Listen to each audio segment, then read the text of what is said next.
നമസ്കാരം. എഡിറ്റേഴ്സ് അവറിലേക്ക് സ്വാഗതം. വെൽഫെയർ പാർട്ടിയുമായുള്ള ധാരണയുമായി ബന്ധപ്പെട്ട് UDF-ൽ ആശയക്കുഴപ്പം തുടരുന്നു. KPCC അധ്യക്ഷൻ മുല്ലപ്പള്ളി രാമചന്ദ്രനും മുൻ മുഖ്യമന്ത്രി ഉമ്മൻചാണ്ടി ഉൾപ്പെടെയുള്ളവരും ഇത്തരം ധാരണകളില്ലെന്ന് വിശദീകരിക്കുമ്പോൾ UDF കൺവീനർ ഇത് പൂർണ്ണമായി നിഷേധിക്കുന്നുമില്ല. അതേസമയം BJP-യുമായും ജമാഅത്തെ ഇസ്ലാമിയുമായി UDF-ന് സഖ്യമുണ്ടെന്ന ആരോപണമാണ് CPIM ഉയർത്തുന്നത്. മലബാറിൽ വ്യാപകമായി വെൽഫെയർ പാർട്ടിയുമായി UDF ധാരണ ഉണ്ടാക്കിയെങ്കിലും ഒരു വിഭാഗം നേതാക്കന്മാർ ഇത് പൂർണ്ണമായും നിഷേധിക്കുകയാണ്. KPCC അധ്യക്ഷൻ മുല്ലപ്പള്ളി രാമചന്ദ്രനും മുൻ മുഖ്യമന്ത്രി ഉമ്മൻചാണ്ടിയും വെൽഫെയർ പാർട്ടിയുമായി സഖ്യമില്ലെന്ന് വിശദീകരിക്കുമ്പോൾ UDF കൺവീനർ MM ഹസൻ പൂർണ്ണമായും ഇത് തള്ളുന്നില്ല. ഞങ്ങൾ മുന്നണി വികസിപ്പിക്കാനോ മുന്നണിക്കകത്ത് ഏതെങ്കിലും പുതിയ പാർട്ടികളെയോ ഏതെങ്കിലും സോഷ്യൽ ഗ്രൂപ്പുകളെയോ ഉൾപ്പെടുത്താൻ തീരുമാനിച്ചിട്ടില്ല. അതാണ് ഉമ്മൻചാണ്ടി പറഞ്ഞത്. ഒരു പുതിയ പാർട്ടിയുമായും മുന്നണിക്ക് പുറത്തുള്ള പാർട്ടിയുമായി സഖ്യമില്ല. ഹസന്റെ നിലപാടിന് വിരുദ്ധമാണ് ഉമ്മൻചാണ്ടിയുടെ പ്രതികരണം. വെൽഫെയർ പാർട്ടിയുമായി പ്രാദേശിക ധാരണ പോലും ഇല്ലെന്ന് ഉമ്മൻചാണ്ടി വ്യക്തമാക്കുന്നു. കോൺഗ്രസിന്റെ പൊളിറ്റിക്കൽ അഫയേഴ്സ് കമ്മിറ്റി കൂടി വിശദമായി ചർച്ച ചെയ്ത് എടുത്ത തീരുമാനമാണ് ധാരണ മുന്നണിയിലെ ഘടകകക്ഷികളുമായിട്ട് മാത്രം. അത് UDF വെച്ച് ചർച്ച ചെയ്തു. അതേസമയം ജമാഅത്ത് ഇസ്ലാമി BJP ഉൾപ്പെടെയുള്ള സംഘടനകളുമായി UDF-ന് ധാരണയുണ്ടെന്ന ആരോപണമാണ് LDF ഉയർത്തുന്നത്. തീവ്രവർഗീയ ശക്തികളുമായി അവരുണ്ടാക്കിയിരിക്കുന്ന രാഷ്ട്രീയ സഖ്യത്തിന്റെ ഭാഗമാണ്. കേവലാരോപണത്തിന്റെ രൂപത്തിലല്ല ഞങ്ങളിത് പറയുന്നത്. വെൽഫെയർ പാർട്ടിയുമായുള്ള ധാരണയിലെ ആശയക്കുഴപ്പം തിരിച്ചടിയാകുമോ എന്ന ആശങ്കയിലാണ് UDF നേതൃത്വം. ഈ രാഷ്ട്രീയ ധാരണ അവിശുദ്ധമാണെന്ന് ചൂണ്ടിക്കാട്ടിയാണ് LDF പ്രചാരണവും. വിവിധ ബ്യൂറോകൾക്കൊപ്പം റിപ്പോർട്ടർ, തിരുവനന്തപുരം. കോൺഗ്രസ് നേതാവ് നൌഷാദ് അലി, KT കുഞ്ഞിക്കണ്ണൻ CPIM നേതാവ്, KVS ഹരിദാസ് BJP നേതാവ്, ഡോക്ടർ ഫസൽ ഗഫൂർ രാഷ്ട്രീയ നിരീക്ഷകൻ. ആദ്യം ശ്രീ KT കുഞ്ഞിക്കണ്ണൻ, ഈ വെൽഫെയർ പാർട്ടി സഖ്യത്തെക്കുറിച്ച് നിരന്തരമായി ഇപ്പോൾ CPM-ന്റെ സംസ്ഥാന ആക്ടിംഗ് സെക്രട്ടറി ആയാലും ജില്ലാ സെക്രട്ടറിമാരായാലും ഇപ്പോൾ ലിസ്റ്റ് പുറത്തുവിടുകയാണ്. ഈ ജമാഅത്തെ ഇസ്ലാമിയുമായിട്ടുള്ള ബന്ധം നിരന്തരം നിങ്ങൾ ഇങ്ങനെ പറയുന്നത് വേറൊരു ധ്രുവീകരണം ഉണ്ടാക്കുന്നതിന് വേണ്ടിയിട്ടാണോ? ഒരു ഹിന്ദു ധ്രുവീകരണം ഉണ്ടാക്കുന്നതിന് വേണ്ടിയിട്ടാണോ?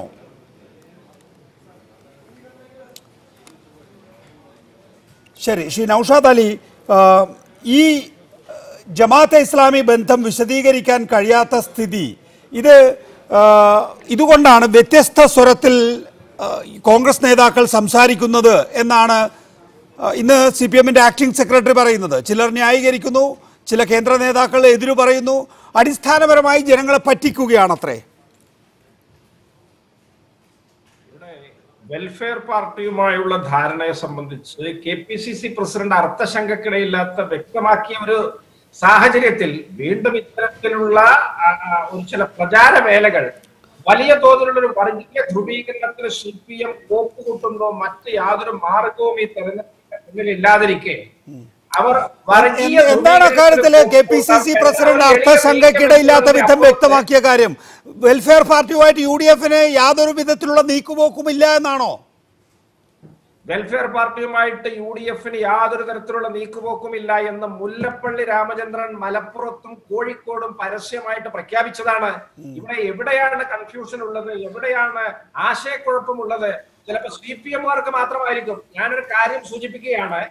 1977 മുതൽ ജമാഅത്തെ ഇസ്ലാമി കേരള രാഷ്ട്രീയത്തിൽ ഇടപെടാൻ തുടങ്ങിയതിന് ശേഷം ഈ 2019 വരെയുള്ള അവരുടെ ചരിത്രം വോട്ട് ആർക്ക് ചെയ്തു എന്ന് പരിശോധിച്ചാൽ 98% തവണയും അവർ ഇതുവരെയുള്ള തെരഞ്ഞെടുപ്പ് അവിടെ നിൽക്കും. നമുക്കത് വിശദമായി ചർച്ച ചെയ്യാം. 2020-ലെ തദ്ദേശ ഭരണ തെരഞ്ഞെടുപ്പില് വെൽഫെയർ പാർട്ടിയുമായിട്ട് യാതൊരു നീക്കുപോക്കുമില്ല എന്നാണ് ശ്രീ മുല്ലപ്പള്ളി രാമചന്ദ്രൻ പറയുന്നത്. അതാണ് താങ്കളെ സംബന്ധിച്ചിടത്തോളം വേദവാക്യം. അതാണല്ലോ കാര്യം, അല്ലേ? അല്ല, കോൺഗ്രസുകാരെ സംബന്ധിച്ചിടത്തോളം KPCC പ്രസിഡന്റിന്റെ വാചകവും വാദവും നിരീക്ഷണവുമാണ് വേദവാക്യം. അത് എന്റെ മാത്രം കാര്യമല്ല. കോൺഗ്രസ് പാർട്ടിയെ സംബന്ധിച്ച്, കേരളത്തെ സംബന്ധിച്ച് മുല്ലപ്പള്ളി രാമചന്ദ്രൻ ഒരു കാര്യം പറഞ്ഞാൽ അതാണ് അവസാന വാക്ക്. യാതൊരു തർക്കവും തുടരുക. ശ്രീ KT കുഞ്ഞിക്കണ്ണൻ, കഴിഞ്ഞ ദിവസം മുല്ലപ്പള്ളി രാമചന്ദ്രൻ പറഞ്ഞു, ഇന്ന് രാവിലത്തെ പത്രങ്ങളിൽ താങ്കൾ വായിച്ചിട്ടുണ്ടാവും, വെൽഫെയർ പാർട്ടിയുമായിട്ട് ധാരണയില്ല. നോക്കൂ, അത് ഇനി ഉണ്ടോ ഇല്ലയോ അത് അവരുടെ കാര്യം. അതിങ്ങനെ LDF എടുത്ത് തെരഞ്ഞെടുപ്പിന് ഉപയോഗിക്കുമ്പോൾ മറുഭാഗത്തൊരു വർഗീയ ധ്രുവീകരണത്തിന് ശ്രമിക്കുകയാണെന്നല്ലേ നമ്മളെപ്പോലുള്ളവർ മനസ്സിലാക്കുക. ശ്രീ KT കുഞ്ഞിക്കണ്ണൻ, ഒന്നാമത്തെ പ്രശ്നം അതെ, ഒന്നാമത്തെ പ്രശ്നം മുല്ലപ്പള്ളി രാമചന്ദ്രൻ ആത്മവഞ്ചനാപരമായ പ്രസ്താവന നടത്തുകയാണ്. അദ്ദേഹം താമസിക്കുന്നത് വടകരയാണ്. ഈ കോഴിക്കോട് ജില്ലാ പഞ്ചായത്തിലേക്ക് വടകര താലൂക്കിലെ കുറ്റ്യാടി ഡിവിഷനിൽ നിന്ന് മത്സരിക്കുന്ന ശ്രീമതി പനയുള്ള കണ്ടി സാജിദ ജമായത്തെ ഇസ്ലാമിയുടെ വനിതാ വിഭാഗത്തിന്റെ നേതാവാണ്. അവർ മത്സരിക്കുന്നത് UDF സ്ഥാനാർത്ഥിയായിട്ടാണ്. UDF പിന്തുണക്കുന്ന സ്ഥാനാർത്ഥിയായിട്ട് അവർ മൊബൈൽ ഫോൺ അടയാളത്തിൽ മത്സരിക്കുകയാണ്. മുല്ലപ്പള്ളി രാമചന്ദ്രൻ തന്നെ മലപ്പുറം ജില്ലയിൽ നൗഷാദ് അലിയുടെ നാടാണല്ലോ മലപ്പുറം ജില്ലയിൽ പങ്കെടുത്ത ഒരു സ്ഥാനാർത്ഥി സംഗമത്തിൽ നിർഭാഗ്യവശാൽ അദ്ദേഹത്തിന് മുന്നിൽ തന്നെ വന്നുപെട്ടത് ഒരു ജമായത്ത് ഇസ്ലാമി സ്ഥാനാർത്ഥി. എല്ലായിടത്തും ജമായത്ത് ഇസ്ലാമി UDFുമായിട്ട് സഖ്യത്തിലാണ്, മറച്ചുവെക്കാനാവാത്ത വിധത്തിൽ അവർ സഖ്യത്തിലാണ്. ആ സഖ്യത്തെ നിഷേധിക്കുന്നതിൽ യാതൊരു അർത്ഥവുമില്ല. രണ്ടാമത്തെ പ്രശ്നം, ഇന്നത്തെ നമ്മുടെ ദേശീയ രാഷ്ട്രീയ സാഹചര്യത്തിൽ ഹിന്ദു രാഷ്ട്രവാദത്തിനെതിരായിട്ട് മതനിരപേക്ഷ ജനാധിപത്യ ശക്തികളുടെ ആകെ ഏകോപനമുണ്ടാകേണ്ട ഒരു സന്ദർഭത്തിൽ ഹിന്ദു രാഷ്ട്രവാദം പോലെ തന്നെ ആഗോള ഇസ്ലാമിസം, പാൻ ഇസ്ലാമിസം സ്വന്തം പ്രത്യയശാസ്ത്ര പദ്ധതിയും കർമ്മ പദ്ധതിയാക്കി മാറ്റിയിട്ടുള്ള ഒരു സംഘടനയുമായിട്ട് സഖ്യമുണ്ടാക്കുന്നത് UDF സ്ഥാനാർത്ഥികളായി, UDF പിന്തുണക്കുന്ന സ്ഥാനാർത്ഥികളായി അവരെ രംഗത്തിറങ്ങിയിരിക്കുന്നത് ഏതർത്ഥത്തിലാണ് നമുക്ക് ന്യായീകരിക്കാൻ കഴിയുക? രാഷ്ട്രീയമായി കോൺഗ്രസ് അവരുടെ ദേശീയ നേതൃത്വത്തിന്റെ നിലപാടിൽ നിന്ന് വിരുദ്ധമായ വളരെ അപകടകരമായ ഒരു നിലപാടിലേക്ക് കേരളത്തിലേക്ക് എത്തിയിരിക്കുന്നു. എങ്ങനെ ഇന്നലെ ഞാൻ പങ്കെടുത്തൊരു ഞാൻ മടങ്ങിയെത്താം. ശ്രീ നൗഷാദ് അലി, എങ്ങനെയാണ് ഈ നീക്കുപോക്ക് നിങ്ങൾക്ക് തള്ളി പറയാൻ കഴിയുന്നത്? അത് ആത്മവഞ്ചന തന്നെയല്ലേ? എല്ലാ ജില്ലാ ഘടകങ്ങളും, ഇപ്പോൾ ഞാൻ നിൽക്കുന്ന ഈ എറണാകുളത്ത് തന്നെ കോർപ്പറേഷനിൽ പോലും ഒരു ജമാഅത്തെ ഇസ്ലാമി സ്ഥാനാർത്ഥിയുണ്ട് UDF പിന്തുണയ്ക്കുന്ന. അതിൽ പ്രതിഷേധിച്ച ഒരു കോൺഗ്രസ് വനിത വിമതയായി മത്സരിക്കുന്നു. ഇന്നിപ്പോ കണ്ണൂർ ജില്ലാ കമ്മിറ്റി ലിസ്റ്റ് പുറത്തുവിട്ടിരിക്കുന്നു. CPMന്റെ കണ്ണൂർ ജില്ലാ കമ്മിറ്റി ലിസ്റ്റ് പുറത്തുവിട്ടിരിക്കുന്നു. ഓരോ ജില്ലാ കമ്മിറ്റിയോടും, എനിക്ക് തോന്നുന്നത് CPMന്റെ ഓരോ ജില്ലാ കമ്മിറ്റിയോടും ലിസ്റ്റ് പുറത്തുവിടാൻ ആവശ്യപ്പെട്ടിട്ടുണ്ടെന്ന് തോന്നുന്നു. അവരെ സംബന്ധിച്ചിടത്തോളം പ്രത്യേക രാഷ്ട്രീയ ലക്ഷ്യം അതിലുണ്ട് എന്ന കാര്യത്തിൽ ഒരു തർക്കവുമില്ല. പക്ഷേ നിങ്ങളത് നിഷേധിക്കുന്ന കാണുമ്പോൾ ആത്മവഞ്ചന എന്നല്ലാതെ മറ്റു വാക്ക് അതിനുണ്ടോ ശ്രീ നൗഷാദ് അലി? ഞാനൊരു കാര്യം സൂചിപ്പിക്കാൻ ആഗ്രഹിക്കുന്നത്, നിങ്ങൾ 1977 മുതൽ ജമാഅത്തെ ഇസ്ലാമി കേരള രാഷ്ട്രീയത്തിൽ നടത്തിയ ഇടപെടലുകൾ പരിശോധിച്ചാൽ ഈ 2020 വരെ അവർ വോട്ട് ചെയ്ത സന്ദർഭത്തിലെ ഞാൻ സമ്മതിച്ചു ശ്രീ നൗഷാദ് അലി. ഒരു മിനിറ്റ്, എനിക്ക് അത്രയും വേണ്ട, 1 മിനിറ്റ് വേണ്ട, എനിക്ക് 20 സെക്കൻഡ് മതി. നൗഷാദ് അലി പറയുന്നത് പോലെ 77 മുതൽ 2020 വരെ LDFനാണ് വോട്ട് കുത്തിയത്, അല്ലെങ്കിൽ LDF അവരുമായിട്ട് രാഷ്ട്രീയ സഖ്യം ഉണ്ടാക്കി. ശരി, സമ്മതിച്ചു, ഞാൻ വാദത്തിന് വേണ്ടി സമ്മതിച്ചു. 2020 ആരുടെ കൂടെയാണ് ജമാഅത്തെ ഇസ്ലാമി? 2020 CPMും അവരും തമ്മിലുള്ള ബന്ധത്തിന് വല്ല കോട്ടവും സംഭവിച്ചിട്ടുണ്ടെങ്കിൽ, അല്ലെങ്കിൽ അവരെ മാറ്റി നിർത്തി RSSുമായിട്ടൊരു രഹസ്യധാരണ ഉണ്ടാക്കുന്നതാണ് അഭികാമ്യമെന്ന് CPMന് തോന്നിയിട്ടുണ്ടെങ്കിൽ അതിന് UDFന് പഴി പറഞ്ഞിട്ട് വല്ല കാര്യമുണ്ടോ? ഇവിടെ വെൽഫെയർ പാർട്ടിയുമായിട്ട് യാതൊരു ബന്ധവുമില്ല എന്ന് KPCC പ്രസിഡന്റും ഉമ്മൻചാണ്ടിയും രമേശ് ചെന്നിത്തലയും ഒക്കെ അർത്ഥശങ്കക്കിടയില്ലാത്തവണ്ണം ഇവിടെ വ്യക്തമാക്കിയിട്ടുണ്ട്. നിങ്ങളുടെ നേതാവല്ലേ കെ മുരളീധരൻ? കെ മുരളീധരനോ MM ഹസനൊന്നും UDFന്റെ നേതാക്കളല്ലേ ശ്രീ നൗഷാദ് അലി? കെ മുരളീധരൻ പറയുന്നത് ഇത് രാഷ്ട്രീയ കാര്യ സമിതി എടുത്ത തീരുമാനമാണ്. എന്ത്? വെൽഫെയർ പാർട്ടിയുമായും RMPയുമായും സഖ്യമുണ്ടാക്കുക എന്നുള്ളത്. RMPയുമായിട്ട് ജനകീയ മുന്നണി എന്ന പേരിൽ വടകരയുടെ ചുറ്റുവട്ടത്തുണ്ടാക്കുന്നു. വെൽഫെയർ പാർട്ടിയുമായിട്ട് വെൽഫെയർ പാർട്ടിയുടെ സ്ഥാനാർത്ഥി UDFന്റെ ബാനറിൽ മത്സരിക്കുന്നു എന്നുള്ളത്. നികേഷ്, വെൽഫെയർ പാർട്ടിയുമായിട്ട് എവിടെയെങ്കിലും കോൺഗ്രസ് നേതാക്കൾ ചർച്ച നടത്തിയതിന് എന്തെങ്കിലും തെളിവ് നിങ്ങൾ കൊണ്ടുവരുമോ? എവിടെയെങ്കിലും അവരുമായിട്ട് വേദി പങ്കിട്ടതിന് എന്തെങ്കിലും തെളിവുണ്ടോ? അവർക്ക് വേണ്ടി വോട്ട് അഭ്യർത്ഥിച്ചതിന് എന്തെങ്കിലും തെളിവുണ്ടോ? കൃത്യമായിട്ട് ഇത്തരം പാർട്ടികളിൽ നിന്ന് അകലം പാലിച്ച് UDFനകത്തെ കക്ഷികളുമായുള്ള ബന്ധം ഊട്ടിയുറപ്പിച്ചാണ് കോൺഗ്രസ് ഈ തെരഞ്ഞെടുപ്പിനെ നേരിടുന്നത്. വലിയ നൗഷാദ് അലി, അതുകൊണ്ടാണ് ഇന്ന് A വിജയരാഘവന്റെ ഒരു സ്റ്റേറ്റ്മെന്റിൽ വളരെ പ്രധാനപ്പെട്ട ഒരു നോക്കൂ, ഇന്ന് A വിജയരാഘവൻ പറഞ്ഞത് ഇങ്ങനെയാണ്. അതൊരു പൊളിറ്റിക്കൽ സ്റ്റേറ്റ്മെന്റ് ആണ് എന്ന് ഞാൻ കരുതുന്നു. അതുകൊണ്ട് വായിക്കുകയാണ്. സ്വന്തം രാഷ്ട്രീയ നിലപാടിന്റെ സാധൂകരണം വിശദമാക്കാൻ കഴിയാത്ത നിലയിലാണ് കോൺഗ്രസ് നേതാക്കൾ. അതുകൊണ്ട് എന്ത് ചെയ്യുന്നു? വ്യത്യസ്ത സ്വരത്തിൽ സംസാരിക്കുന്നു. ചിലർ ന്യായീകരിക്കുന്നു, ചില നേതാക്കൾ എതിരു പറയുന്നു. അടിസ്ഥാനപരമായി ഇവർ കേരളത്തിലെ ജനങ്ങളെ പറ്റിക്കുകയാണ് എന്നാണ്. അതിനൊരു മറുപടി എന്താണ്? ഞാൻ ഒരു ചെറിയ എൻ്റെ രാഷ്ട്രീയ നിരീക്ഷണം ഇപ്പോഴത്തെ കറന്റ് പൊളിറ്റിക്സ് നിങ്ങളുടെ ശ്രദ്ധയിൽപ്പെടുത്തുകയാണ്. ഇവിടെ എല്ലാ കാലത്തും CPM-നോട് വലിയ തോതിൽ രാഷ്ട്രീയ എതിർപ്പുള്ള ഒരു ജനവിഭാഗം ഈ കേരളത്തിലുണ്ട്. അവർക്ക് പ്രത്യേക രാഷ്ട്രീയ പാർട്ടികളോടും മമതയില്ലെങ്കിലും അവർ CPM-നെ തോൽപ്പിക്കാൻ ഉതകുന്നവർ എന്ന നിലയ്ക്ക് കോൺഗ്രസിനെയും UDF-നെയും സഹായിച്ചു പോരുന്നവരാണ്. ആ ഗ്യാപ്പിലേക്ക് ഇടിച്ചു കയറാൻ BJP ശ്രമിക്കുന്ന ഒരു രാഷ്ട്രീയം കേരളത്തിൽ നിലവിലുണ്ട്. അതുകൊണ്ട് തന്നെ മതേതര ജനാധിപത്യ വിശ്വാസികളെ സംബന്ധിച്ചിടത്തോളം BJP-യെ എന്നേക്കുമായി പുറത്തു നിർത്താൻ ഈ തെരഞ്ഞെടുപ്പിലും അടുത്ത നിയമസഭാ തെരഞ്ഞെടുപ്പിലും ഒക്കെ കോൺഗ്രസ് മുന്നണിയെ വമ്പിച്ച വിജയത്തിലേക്ക് കൊണ്ടുപോയി എത്തിക്കണം എന്നൊരു രാഷ്ട്രീയം കേരളത്തിൽ നിലവിലുണ്ട്. അതിനെ ഇത്തരത്തിൽ ദുർവ്യാഖ്യാനം ചെയ്ത് RSS-മായി അങ്ങനെയാണെങ്കിൽ അത് പറയണം. ശ്രീ നൗഷാദ് അലി, CPM-നെ എതിർക്കുന്ന എല്ലാ സംഘടനകളെയും സമാഹരിക്കുക എന്നുള്ളതാണ് ഞങ്ങളുടെ പ്രഖ്യാപിത ലക്ഷ്യമെന്ന് പറയാൻ എന്തിനു മടിക്കണം? ചോദ്യം വ്യക്തമല്ല. CPM-നെ എതിർക്കുന്ന എല്ലാ സംഘടനകളെയും ഒരേപോലെ ഒരേ വേദിയിൽ കൊണ്ടുവരിക എന്നുള്ളതാണ് ഞങ്ങളുടെ പ്രഖ്യാപിത ലക്ഷ്യമെന്ന് പറയാൻ മടിക്കുന്നത് എന്താണ്? താങ്കൾ മറ്റൊരു ഭാഷയിൽ ഇപ്പോൾ അതാണ് പറഞ്ഞത്. നിങ്ങളുടെ ഈ സ്റ്റേറ്റ്മെന്റിന് എന്താ അർത്ഥമുള്ളത്? CPM വിരുദ്ധ വോട്ടുകൾ UDF ആഗ്രഹിക്കുന്നു, ചോദിക്കുന്നു, ലഭിച്ചാൽ സ്വീകരിക്കുന്നു, അത് വാങ്ങി വിജയിക്കുന്നു. നേരെ തിരിച്ച് വൈസ് വേഴ്സ LDF-ഉം അത് തന്നെ. അങ്ങനെയല്ലേ കേരള രാഷ്ട്രീയം പുരോഗമിക്കുന്നത്? ഇതിനകത്ത് വലിയ പുതുമ എന്താണുള്ളത്? സ്വാഭാവികമായിട്ടും കേരളത്തിലെ രാഷ്ട്രീയ അടിയൊഴുക്ക് അല്ലല്ല, ഇതിനകത്ത് പുതുമയുണ്ട്. ഇതിനകത്ത് പുതുമ എന്താന്ന് ചോദിച്ചാൽ ശ്രീ നൗഷാദ് അലി, 2020 തദ്ദേശ ഭരണ തെരഞ്ഞെടുപ്പോടുകൂടി വെൽഫെയർ പാർട്ടി ഒരു ഘടകകക്ഷി സ്വഭാവത്തിൽ വരികയാണ്. ഘടകകക്ഷിയാണോ എന്ന് ചോദിച്ചാൽ അല്ല. പക്ഷേ UDF-നെ സഹകരിപ്പിക്കാൻ കഴിയുന്ന രീതിയിൽ അതിനെ ഒന്ന് കുളിപ്പിച്ചെടുക്കുകയാണ്. ഇതുവരെ ജമാഅത്തെ ഇസ്ലാമിയുടെ രാഷ്ട്രീയ കക്ഷി എന്ന് പറയുമ്പോൾ അതിൻ്റേതായിട്ടുള്ള അപാകതകൾ ഉണ്ടായിരുന്നു. ഒരു തീവ്ര നിലപാടുള്ള ഒരു മുസ്ലിം മതരാഷ്ട്രം സ്ഥാപിക്കാൻ തയ്യാറെടുത്തു നിൽക്കുന്ന ഒരു രാഷ്ട്രീയ പാർട്ടി എന്നുള്ള നിലയിലാണ് വെൽഫെയർ പാർട്ടിയെ കണ്ടിരുന്നത്. എങ്കിൽ ഇപ്പോൾ UDF-ന്റെ സഹകരണത്തോടു കൂടി അതിന് വേറൊരു സ്വഭാവം വന്നിരിക്കുന്നു. കുറെ കൂടി ആക്സെപ്റ്റബിൾ ആയിട്ടുള്ള ഒരു സമീകരണം ഉണ്ടായിരിക്കുന്നു. ശ്രീ നൗഷാദ് അലി, അത്രയും സംഭാവന UDF-ന് ചെയ്യാൻ കഴിഞ്ഞിരിക്കുന്നു. നികേഷ്, ഒറ്റ കാര്യം നിങ്ങൾ ശ്രദ്ധിക്കണം. 2008 കേരള നിയമസഭയിൽ ആര്യാടൻ മുഹമ്മദ് ജമാഅത്തെ ഇസ്ലാമിയെയും വെൽഫെയർ പാർട്ടിയെയും വിമർശിച്ചപ്പോൾ കോടിയേരി ബാലകൃഷ്ണൻ പരസ്യമായിട്ട് പ്രഖ്യാപിച്ചത് ആര്യാടനും കോൺഗ്രസും മൃദു ഹിന്ദുത്വം പയറ്റുന്നു എന്നാണ്.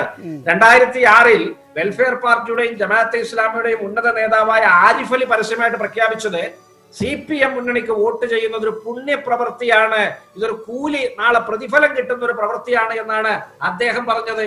ഇതൊക്കെ ഇവിടെ അടയും ശർക്കരയും പോലെ ഇത്രയും കാലം കഴിഞ്ഞിട്ട് അടയും ശർക്കരയും തന്നെയായിരുന്നു എന്ന് കൂട്ടിക്കോ. പക്ഷെ നിങ്ങൾ ഒരു രാഷ്ട്രീയ നിലപാട് പറയാൻ ധൈര്യപ്പെടുന്നില്ല എന്നുള്ളതാണ് വലിയ പ്രശ്നമായി കാണുന്നത്. നോക്കുന്നു, ദയവായി തുടരുക. ശ്രീ KT കുഞ്ഞിക്കണ്ണൻ, ഒരു ചോദ്യം കൂടി താങ്കൾ, അത് കഴിഞ്ഞതിന് ശേഷം എനിക്ക് മറ്റ് അതിഥികളിലേക്ക് പോകേണ്ടതുണ്ട്.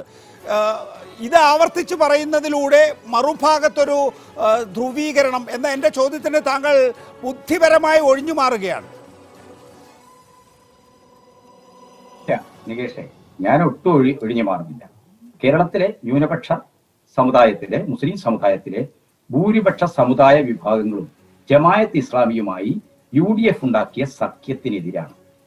ജമായത്ത് ഇസ്ലാമിയെ, അവരുടെ രാഷ്ട്രീയ അസ്തിത്വത്തെ ഭരണതലത്തിൽ തന്നെ കേരളത്തിന്റെ പാർലമെന്ററി ചരിത്രത്തിൽ ആദ്യമായി അംഗീകരിച്ച പാർട്ടി കോൺഗ്രസ് ആണ്. LDF-ന്റെ ചുമലിടരുത്. വ്യക്തികളെ നോക്കി വോട്ട് ചെയ്തവരാണ് ജമായത്ത് ഇസ്ലാമിക്കാർ. അങ്ങനെ വ്യക്തികളായി നോക്കി വോട്ട് ചെയ്യുമ്പോൾ അവര് വ്യക്തികളുടെ ധാർമ്മികത, ഗുണനിലവാരമൊക്കെ നോക്കിയിട്ട് വോട്ട് ചെയ്ത് നടന്ന ആളുകൾ പിൽക്കാലത്ത് അവരെന്താണ്, അവർ പലർക്കും പിന്തുണ പ്രഖ്യാപിച്ചിട്ടുണ്ട്. ഇടതുപക്ഷത്തിന് വോട്ട് ചെയ്യുമെന്ന് പ്രഖ്യാപിച്ച 2009 തെരഞ്ഞെടുപ്പിൽ അവർ പരസ്യമായിട്ട് അതേപോലെ തന്നെ UDF-ന്റെ AKG സെന്ററിന്റെ നേരെ ഓപ്പോസിറ്റുള്ള കോടിയേരി ബാലകൃഷ്ണന്റെ ഫ്ളാറ്റിൽ ഇരുന്നു കൊണ്ടാണ് ഞങ്ങൾ ഇടതുപക്ഷവുമായിട്ടുള്ള സീറ്റ് ധാരണയെക്കുറിച്ച് സംസാരിച്ചത് എന്ന് ആവർത്തിച്ചു പറയാറുണ്ട്. താങ്കൾ ഉൾപ്പെട്ട ചർച്ചയിൽ വെൽഫെയർ പാർട്ടിക്കാരത് പറഞ്ഞത് ഞാൻ ഇപ്പോൾ ഓർക്കുന്നു. അപ്പോൾ ആദ്യമായിട്ട് വെൽഫെയർ പാർട്ടി അംഗീകരിച്ചത് UDF ആണെന്ന് പറയുന്നത് സാങ്കേതികമായി ശരിയല്ല. ഞാനൊന്ന് പറഞ്ഞോട്ടെ, 2001 AK ആന്റണി സർക്കാർ ജമായത്ത് ഇസ്ലാമി എന്ന് പറയുന്ന സംഘടന ഒരു സമുദായ സംഘടന എന്നതിലപ്പുറത്ത് അതിന് മതരാഷ്ട്രവാദ അജണ്ടയുണ്ട്. അതാണല്ലോ നമ്മുടെ പ്രശ്നം. അല്ലാതെ മുസ്ലിങ്ങൾ ഒരു സമുദായ സംഘടന ഉണ്ടാക്കുന്നത്, സിഖുകാരൊരു സമുദായ സംഘടന ഉണ്ടാക്കുന്നത്, ആ സമുദായ സംഘടന മതനിരപേക്ഷ നിലപാട് സ്വീകരിക്കുന്ന കാലത്തോളം ഇടതുപക്ഷ പാർട്ടികൾക്കും മതനിരപേക്ഷ പാർട്ടികൾക്കും എല്ലാം അവർ അഭിമതരാണ്. പക്ഷെ ഇവിടെ ജമാഅത്ത് ഇസ്ലാമിയുടെ പ്രശ്നത്തിൽ വരുന്ന എന്താണ്? അവർ മതരാഷ്ട്രവാദികളാണ്. ആഗോള ഇസ്ലാമിസത്തിന്റെ മതമൗലികവാദത്തിന്റെ ഇന്ത്യൻ രൂപമാണ് ജമാഅത്തെ ഇസ്ലാമി എന്ന് അല്ല, അതിപ്പോഴാണ് നിങ്ങൾക്ക് തോന്നി തുടങ്ങിയത്. 2015 എന്തുകൊണ്ട് തോന്നുന്നില്ല എന്നുള്ളതാണ്. ഞാൻ മടങ്ങിയെത്താം Shri K T Kunhikannan. Shri KVS Haridas, ഇവിടെ എന്താ സംഭവിക്കുന്നത് യഥാർത്ഥത്തിൽ? നിങ്ങളുടെ വീക്ഷണത്തിൽ ഇന്ന് കെ സുരേന്ദ്രനും പറയുന്നത് കേട്ടു, രാഹുൽ ഗാന്ധി വിശദീകരിക്കണം വെൽഫെയർ പാർട്ടിയുമായിട്ടുള്ള ബന്ധം എന്താണ് എന്ന്. രാഹുൽ ഗാന്ധിയുടെ സ്വന്തം മണ്ഡലത്തിലാണല്ലോ വെൽഫെയർ പാർട്ടിയുമായിട്ട് ഏറ്റവും കൂടുതൽ UDF ധാരണയുണ്ടാക്കിയിരിക്കുന്നത്. ഒരു പ്രാദേശികമായിട്ടുള്ള സഹകരണത്തെ ഇത്ര വലുതാക്കി ഊതി വീർപ്പിക്കുന്നത് LDF കുറെ കൂടി ഹിന്ദു കൺസോളിഡേഷൻ ഉണ്ടാക്കാൻ കഴിയുമോ എന്നുള്ള തരത്തിൽ, നിങ്ങളെ സംബന്ധിച്ചിടത്തോളം തീവ്ര ഹിന്ദു കൺസോളിഡേഷൻ ഉണ്ടാക്കാൻ കഴിയുമോ എന്ന തരത്തിൽ? അല്ല നികേഷ്, ഇതിൻ്റെ ചരിത്രം നമുക്കൊന്ന് അനാവരണം ചെയ്യേണ്ടതുണ്ട്. ഈ ചർച്ച തുടങ്ങിയ നാൾ മുതൽ ഈ വിഷയം കേരളത്തിൽ ചർച്ച ചെയ്യുന്നുണ്ട്. കാരണം മുസ്ലിം ലീഗുകാർ പോയിട്ട് വെൽഫെയർ പാർട്ടിക്കാരുമായിട്ട് ധാരണ ഉണ്ടാക്കാൻ, അല്ലെങ്കിൽ ധാരണ ഉണ്ടാക്കി എന്ന് KPA മജീദ് പറഞ്ഞത് ഉൾപ്പെടെ നമ്മുടെ മുമ്പിലുണ്ട്. അതിനുശേഷം MM ഹസൻ UDF കൺവീനർ ആയതിനു ശേഷം ജമാഅത്തെ ഇസ്ലാമിയുടെ ആസ്ഥാനത്ത് പോയി, അമീറിൻ്റെ വീട്ടിൽ പോയി. അതേ നടപടിയെ മുല്ലപ്പള്ളി ന്യായീകരിച്ചു. ഞങ്ങൾക്ക് ഇത്തരം സംഘടനകളുമായിട്ട് ഞങ്ങൾക്ക് ആത്മബന്ധമുണ്ട്. പക്ഷെ കുറച്ച് പോകുമ്പോൾ അവർക്കത് തോന്നി തുടങ്ങി, അങ്ങനെയല്ല വേണ്ടത്, അതുകൊണ്ട് നിഷേധിക്കും. അല്ല, ഞാൻ ചോദിക്കുന്നത് അവർ ആത്മാർത്ഥമായിട്ട് ആ കൂട്ടുകെട്ടിന് തയ്യാറായിരുന്നു. മലപ്പുറം ജില്ലയിൽ ഉൾപ്പെടെ പല ഭാഗത്തും, ഇപ്പോൾ കൊച്ചി കോർപ്പറേഷനിൽ പോലും സീറ്റ് ധാരണയുണ്ടാക്കി. 1 സീറ്റ് 2 സീറ്റ് കൊടുത്തു. മലപ്പുറം ജില്ലയിൽ ഞാൻ ഈ കഴിഞ്ഞ ദിവസം പോലും കണ്ടു, വെൽഫെയർ പാർട്ടിയുടെ സ്ഥാനാർത്ഥി UDFിനൊപ്പം മത്സരിക്കുന്നതിൻ്റെ പോസ്റ്ററുണ്ട്. ബ്ലോക്ക് പഞ്ചായത്തിൽ വെൽഫെയർ പാർട്ടിക്കാരൻ, ഗ്രാമപഞ്ചായത്തിൽ കോൺഗ്രസ്സുകാരൻ, ജില്ലാ പഞ്ചായത്തിൽ ലീഗുകാരൻ, ഇവർ മത്സരിക്കുമ്പോൾ ഇത് ധാരണയില്ലെന്നാണോ നമ്മൾ മനസ്സിലാക്കേണ്ടത്? ഏറ്റവും കൂടുതലുള്ളത് രാഹുൽ ഗാന്ധിയുടെ മണ്ഡലത്തിലാണ്. ഇത് രാഹുൽ ഗാന്ധി അറിഞ്ഞില്ല എന്ന് വരുത്താനാണ് താരിഖ് അൻവറിനെ കൊണ്ട് ഡൽഹിയിൽ നിന്ന് പ്രസ്താവന കൊടുപ്പിച്ചത്. ഇവിടെ തൃശ്ശൂർ വന്ന് പറഞ്ഞു. തൃശ്ശൂർ വന്നിട്ടാണ്, എവിടെയല്ല അയാൾ വന്ന് പറഞ്ഞിട്ട് പോയി. പക്ഷേ ഇത് അപകടകരമായ പോക്കാണ് എന്നത് രാഹുൽ ഗാന്ധിക്ക് മനസ്സിലാവില്ല. കാരണം അദ്ദേഹത്തിൻ്റെ രാഷ്ട്രീയ ജ്ഞാനത്തിൻ്റെ കുറവാണോ, അല്ലെങ്കിൽ ഏത് ചെകുത്താനെയും കൂട്ടുപിടിച്ചിട്ടായാലും കുറേ സീറ്റുകൾ ജയിക്കണമെന്നുള്ള ചിന്തയാണോ എനിക്കറിയില്ല. പക്ഷേ ഇന്നിപ്പോൾ ഞാൻ മനസ്സിലാക്കുന്നത് ഉമ്മൻചാണ്ടിയും കൂട്ടരും ഇത്തരത്തിലൊരു നിലപാടെടുക്കാൻ നിർബന്ധിതമായത് കത്തോലിക്ക സഭയിൽ നിന്നുണ്ടായ സമ്മർദ്ദത്തെ തുടർന്നാണ്. ഓർക്കുന്നുണ്ടാവും, ചങ്ങനാശ്ശേരി ബിഷപ്പിൻ്റെ ഒരു ലേഖനം, നിങ്ങൾ കോൺഗ്രസ്സുകാരെന്താണ് ഇവിടെ ചെയ്ത് ദീപികയിൽ വന്ന ലേഖനമാണ്, നമ്മൾ ചർച്ച ചെയ്തതാണത്.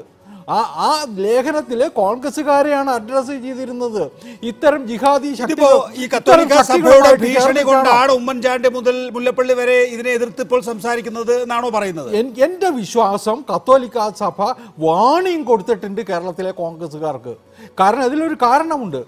ഇന്ത്യക്ക് പുറത്ത് പല രാജ്യങ്ങളിലും ഇത്തരം ജമാഅത്തെ ഇസ്ലാമിയെ പോലുള്ള എക്സ്ട്രീമിസ്റ്റ് നിലപാടുകളെടുക്കുന്ന ഇസ്ലാമിക സംഘടനകളിൽ നിന്ന് ആക്രമണം നേരിടുന്നത് ചർച്ചാണ്. ചർച്ചിന് നിക്കക്കള്ളിയില്ലാത്ത അവസ്ഥ പല ഇസ്ലാമിക രാജ്യങ്ങളിലും ഉണ്ടായിട്ടുണ്ട്. അവരുടെ അച്ഛന്മാർക്കും കന്യാസ്ത്രീകൾക്കൊക്കെ ഓടേണ്ടി വന്നിട്ടുണ്ട് ജീവനും കൊണ്ട്. നിക്കക്കള്ളിയില്ലാത്ത അവസ്ഥയും ഉണ്ടായിട്ടുണ്ട്. അവിടെയൊക്കെ ഇവരെ പോലുള്ള സംഘടനകൾ സ്വീകരിക്കുന്ന നിലപാടുകൾ കേരളത്തിലെ കത്തോലിക്ക സഭ ഗൗരവത്തിലെടുക്കുന്നു, ചർച്ച ചെയ്യുന്നു. അതുകൊണ്ട് അവർ ഈ കോൺഗ്രസ്സുകാർക്ക് മുന്നറിയിപ്പ് കൊടുത്തിട്ടുണ്ട്, വാണിംഗ് കൊടുത്തിട്ടുണ്ട്. അതുകൊണ്ടാണ് രഹസ്യ ബാന്ധവമാവാം, പരസ്യമായിട്ട് തള്ളിപ്പറയണം. ഈ ചർച്ചയിൽ ഒരു വെൽഫെയർ പാർട്ടിക്കാരൻ ഉണ്ടാവേണ്ടതായിരുന്നു. നമ്മൾ നികേഷ് ഓർമ്മയുണ്ടാവും, ആദ്യം വെൽഫെയർ പാർട്ടിയുമായിട്ട് ധാരണ ഉണ്ടാക്കുന്നു എന്ന് പറഞ്ഞ ദിവസം വെൽഫെയർ പാർട്ടിയുടെ നേതാവുമായിട്ടുള്ള നികേഷ് നികേഷിൻ്റെ ഇൻ്റർവ്യൂ വച്ചിട്ട് നമ്മൾ ചർച്ച ചെയ്തിരുന്നു. അതിൽ അവർ പറഞ്ഞത് എന്താ? ഞങ്ങളുമായിട്ട് ധാരണയിലെത്തിയിട്ടുണ്ട്, സീറ്റ് ധാരണ ഉണ്ടാക്കും ഞങ്ങൾ. അത് പ്രാദേശികമായിട്ടാണ്, UDFുമായിട്ടല്ല, UDFിനുള്ളിൽ നിന്നിട്ടല്ല.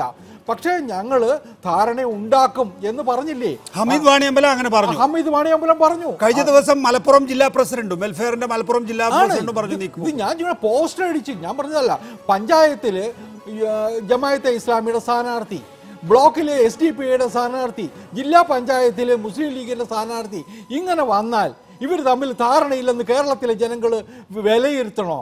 ജനങ്ങൾക്ക് അത്രമാത്രം രാഷ്ട്രീയ ബോധമില്ലെന്നാണോ കോൺഗ്രസ്സുകാർ വിചാരിക്കുന്നത്? ഇപ്പോഴും MM ഹസൻ എന്താ പറയുന്നേ? MM ഹസൻ ഒരു കുറ്റബോധമുണ്ട്, തള്ളി പറയാൻ പറ്റാത്ത അവസ്ഥ. അതുകൊണ്ടല്ലേ കോൺഗ്രസിനകത്ത് ഇപ്പോൾ ഒരു കോൺട്രഡിക്ഷൻ നിലനിൽക്കുന്നേ. അതുകൊണ്ട് ഇത് രാഷ്ട്രീയ തട്ടിപ്പാണ്. ഡോക്ടർ ഫസൽ ഗഫൂർ നോക്കൂ, KPM മജീദ് പ്രാദേശികമായ ധാരണ ഉണ്ടാക്കും എന്ന് പറയുകയും അത് രേഖാമൂലം തന്നെ മുസ്ലിം ലീഗ് ഘടകങ്ങൾക്ക് സർക്കുലേറ്റ് ചെയ്യുകയും ചെയ്തു. ഇപ്പോൾ UDF വെൽഫെയർ സഖ്യം പരസ്യമായ നിലയിൽ നമ്മുടെ മുന്നിൽ കിടക്കുകയും ചെയ്തു. എന്തിനാണ് പിന്നെ താരിഖ് അൻവർ മുതൽ ഇപ്പോൾ മുല്ലപ്പള്ളി രാമചന്ദ്രൻ വരെ അതില്ല എന്ന് തള്ളിപ്പറയുന്നത്? എന്താണ് അതിൻ്റെ ഗുട്ടൻസ്? അത് വളരെ വ്യക്തമായിട്ടുള്ളൊരു കാര്യമാണ്. അതിൽ ഒരു ഭാഗം ഇപ്പൊ ശ്രീ ഹരിദാസ് പറഞ്ഞു കഴിഞ്ഞു.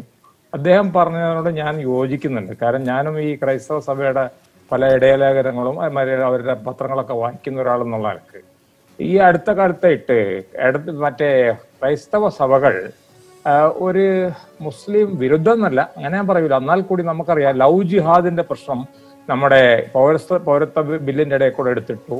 ഇപ്പൊ ഇതിന്റെ ഇടയിൽ കൂടെ തന്നെ നമുക്കറിയാം ഈ നമ്മുടെ മുന്നോക്ക സംവരണത്തിന്റെ വിഷയം വന്നപ്പോൾ മുസ്ലിം ലീഗ് അതിനെ എതിർത്തത് വളരെ അതിരൂക്ഷമായിട്ടാണ് അതിരൂപതകളും ബിഷപ്പുമാരും കർദിനാൾമാരൊക്കെ വിമർശിച്ചിട്ടുള്ളത്.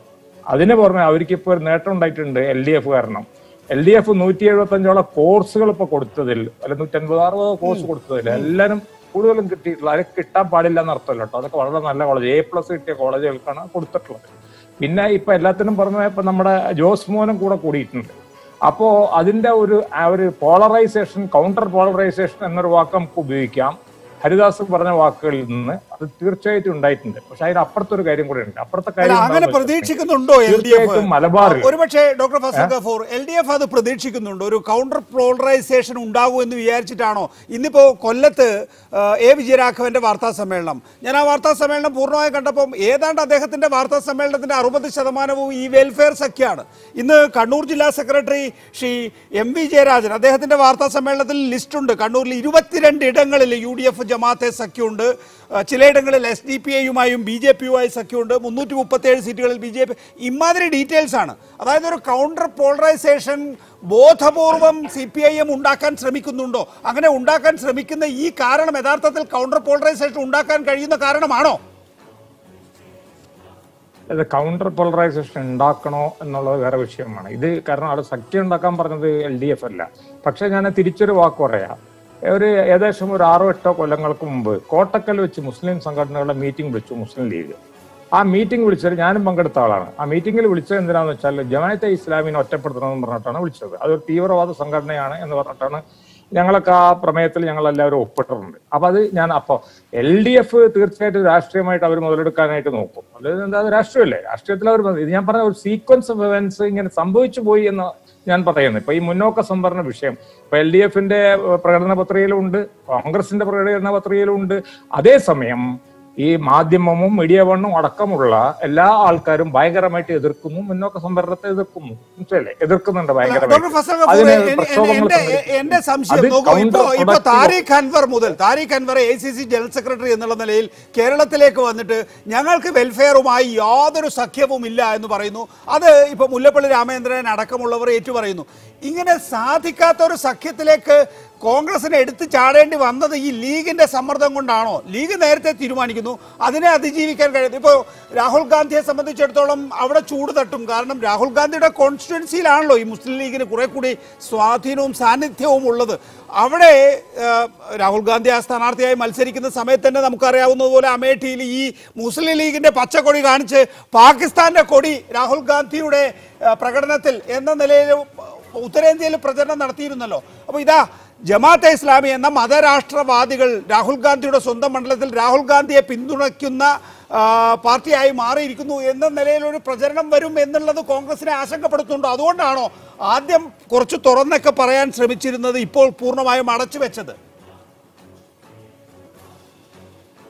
ഇവിടെ രണ്ടുപേർക്കും വരുന്ന പ്രശ്നങ്ങൾ ഞാൻ പറയാം. കോൺഗ്രസിന് തീർച്ചയായിട്ടും നികേഷ് പറഞ്ഞൊരു പ്രശ്നമുണ്ട്. കാരണം കോൺഗ്രസ് ഇപ്പൊ എന്താ പ്രശ്നം എന്ന് വെച്ചിട്ടുണ്ടെങ്കിൽ, കോൺഗ്രസ് മുമ്പ് മജ്ലിസ് ഇത്തിഹാദിനും മുസ്ലിമീനായിട്ട് അലയൻസ് ഉണ്ടാക്കി. അതിൽ പെട്ടവര് തെലങ്കാനയിൽ ഹൈദരാബാദ് കോർപ്പറേഷൻ ഇതിന് മുമ്പായിട്ട്, ഇപ്പല്ല ഒരു 10-12 കൊല്ലം മുമ്പ്. അതേമാതിരി AIDUF അതായത് ബദറുദ്ദീൻ അജ്മലിന്റെ പാർട്ടി ആസമായിട്ട് വേണോ വേണ്ടേന്ന് ഇങ്ങനെ ചർച്ച ചെയ്തുകൊണ്ടിരുന്ന അവസരം തരുൺ ഗൊഗോയ് പറഞ്ഞ ആ കാര്യം നടക്കൂലാണ്. ഇതേമാതിരി പ്രശ്നമാണ് നാഷണൽ കോൺഫറൻസ് ആയിട്ടും. അപ്പോൾ ഈ സ്വത്ത രാഷ്ട്രീയത്തിൽ വിശ്വസിക്കുന്ന പാർട്ടികളാണ്. അവർ മോശക്കാരാണെന്ന് എനിക്ക് പറയാൻ പറ്റില്ല. മുസ്ലിം ലീഗ് അത്ര മോശപ്പെട്ട ഒരു പാർട്ടിയാണെന്ന് എനിക്ക് പറയാൻ പറ്റില്ല. സ്വത്ത രാഷ്ട്രീയത്തിന്റെ പാർട്ടിയാണ്. അപ്പൊ ദ്രാവിഡ മുന്നേറ്റ കഴകമുണ്ട്, തെലുഗുദേശം, അത് അകാലിദളുണ്ട്, അതെല്ലാം സ്വത്ത രാഷ്ട്രീയം ഉണ്ടല്ലോ നമ്മുടെ രാജ്യത്ത്. ഈവൻ RJD സ്വത്ത രാഷ്ട്രീയ പാർട്ടിയാണ്. അപ്പോൾ അവിടെയല്ല ഇഷ്യൂ കിടക്കുന്നത് എവിടെയെന്ന് വെച്ചാൽ വേറൊരു ആംഗിളിലോട്ട് ഞാൻ പറയുന്നത്. ആംഗിൾ എന്താണെന്ന് വെച്ചിട്ടുണ്ടെങ്കിൽ മുസ്ലിം സംഘടനകൾ, മനസ്സിലായി, നൗഷാദ് അലി അവിടെ ഉണ്ട്. നൗഷാദ് അലി എന്താ പറഞ്ഞതെന്ന് ഞാൻ കേട്ടില്ല, കാരണം ഇവിടെ സാങ്കേതിക പ്രശ്നം കൊണ്ട്. ഈ മുസ്ലിം സംഘടനകൾ പ്രത്യേകിച്ച് കാന്തപുരം പിന്നെ അപ്പുറത്താണ് സമസ്തയും മുജാഹിദും കൂടെ അതേസമയം തന്നെ അവർ തിങ്കളാഴ്ച ഈ ചർച്ചകൾ നടക്കുന്നതിനെ കൂടെ അവിടെ അവരുടെ യുവ നേതാക്കന്മാരൊക്കെ കൂടെ മീറ്റിംഗ് കൂടിയിട്ടുണ്ട് ഇതിനെതിർക്കണം എന്നും പറഞ്ഞിട്ട്. പക്ഷേ പ്രശ്നം കിടക്കുന്നത് വേറെ വലിയൊരു വിഷയമാണ്. ഈ മതസംഘടനകൾക്ക് എത്ര വോട്ടുണ്ട് എന്നുള്ളതാണ് വിഷയം. നമ്മൾ വിചാരിക്കുന്ന അത്ര വോട്ടൊന്നുമില്ല, മനസ്സിലല്ലേ? കാരണം ഇപ്പൊ അവിടെ ഞങ്ങളിവിടെ മുസ്ലിങ്ങളായിട്ട്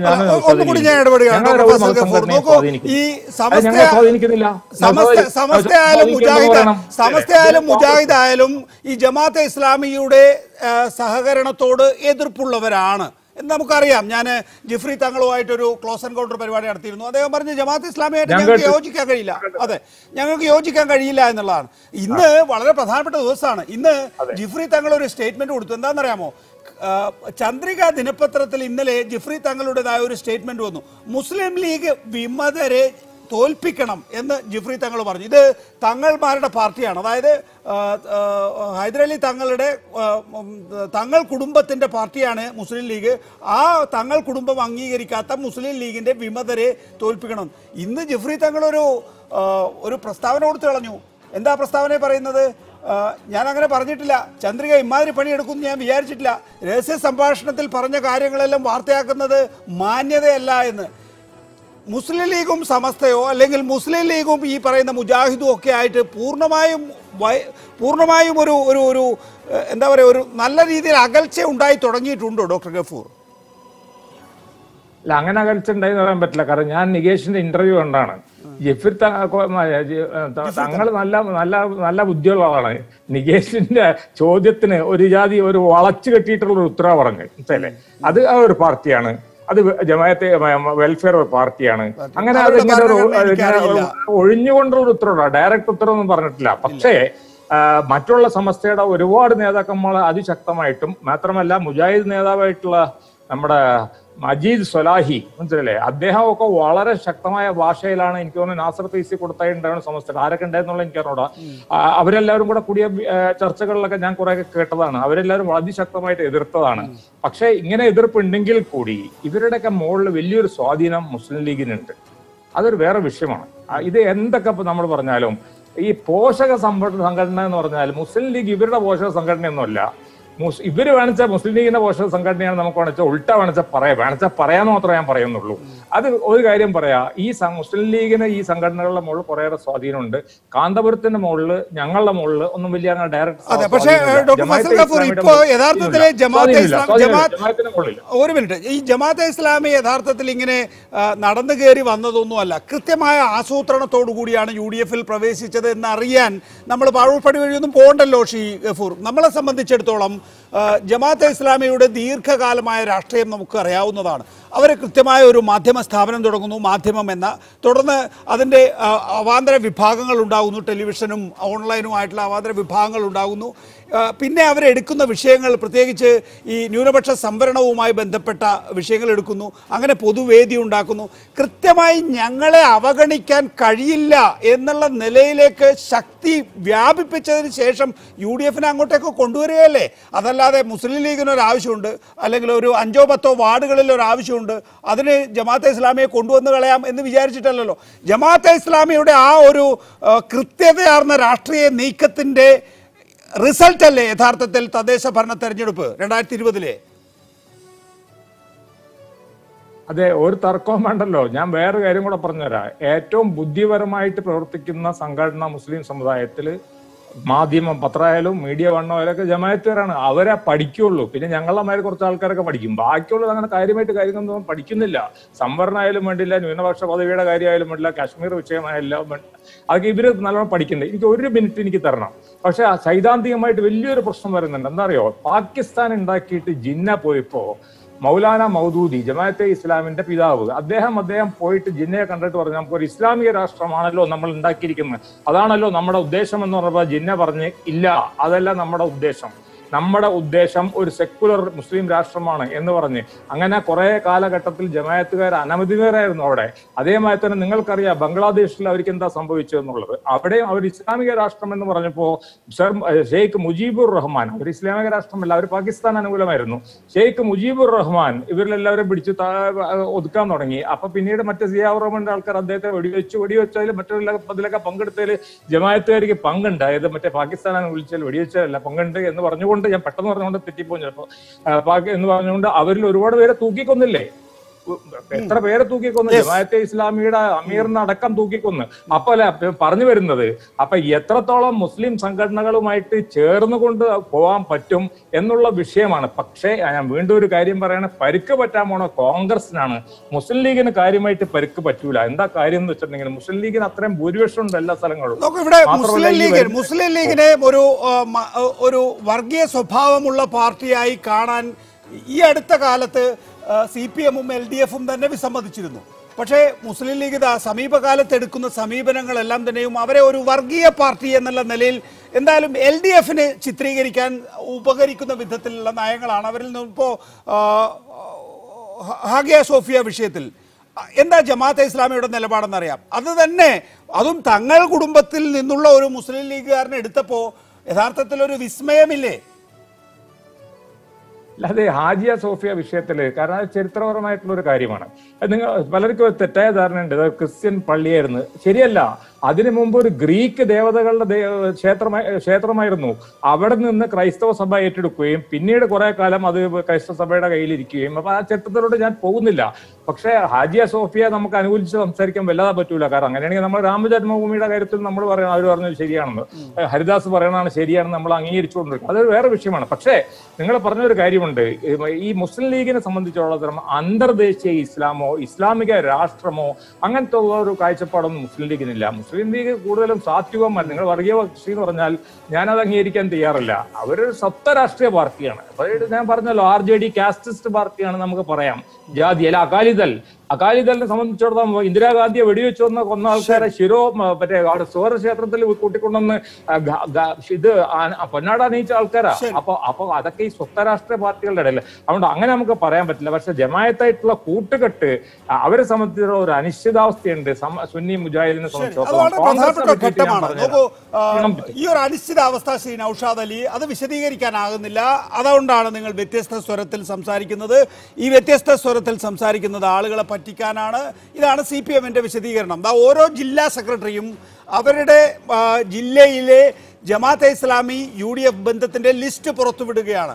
അത് ഒരു റിവേഴ്സ് പോളറൈസേഷൻ ഉണ്ടാക്കുമെങ്കിൽ അത് ഗുണകരമാകും. 1987 മാർക്സിസ്റ്റ് പാർട്ടി ജയിച്ചത് ഇമാതിരി ഒരു റിവേഴ്സ് പോളറൈസേഷൻ കൊണ്ട് തന്നെയാണ്.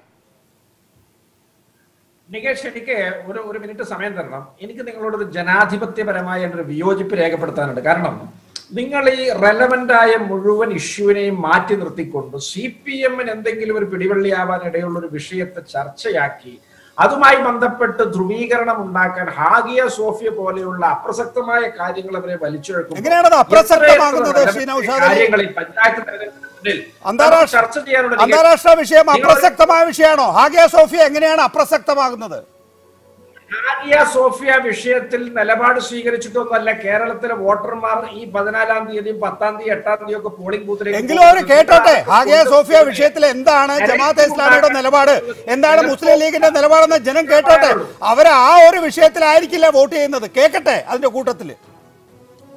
ഞാൻ ഒറ്റ കാര്യം നിങ്ങളോട് പറയാം. ഇന്നത്തെ ദിവസത്തിന്റെ പ്രത്യേകത, CBI സുപ്രീം കോടതിയിൽ ലാവ്ലിൻ കേസുമായി ബന്ധപ്പെട്ട ഫയലുകൾ ഹാജരാക്കാൻ വീണ്ടും സമയം ചോദിച്ചിരിക്കുകയാണ്. 2018 ശേഷം 22 തവണയാണ് കോടതിയിൽ നിന്ന് ഈ കാര്യം നീട്ടി പോകുന്നത്. ഇതൊക്കെ എന്താണ് സൂചിപ്പിക്കുന്നത് എന്നുള്ളതിനെ കുറിച്ച് ഇന്ന് ചർച്ച ചെയ്യേണ്ടതിന് പകരം നിങ്ങൾ ഈ പഴകിപ്പൊളിച്ച കാര്യങ്ങളും ഈ ജമാഅത്തെ ഇസ്ലാമിയും ഈ വെൽഫെയർ പാർട്ടിയും ഒക്കെ ഇതിനകത്ത് യാതൊരു പ്രാധാന്യവും ഇല്ല എങ്കിൽ എന്തിനാണ് രമേശ് ചെന്നിത്തല, എന്തിനാണ് മുല്ലപ്പള്ളി രാമചന്ദ്രൻ, എന്തിനാണ്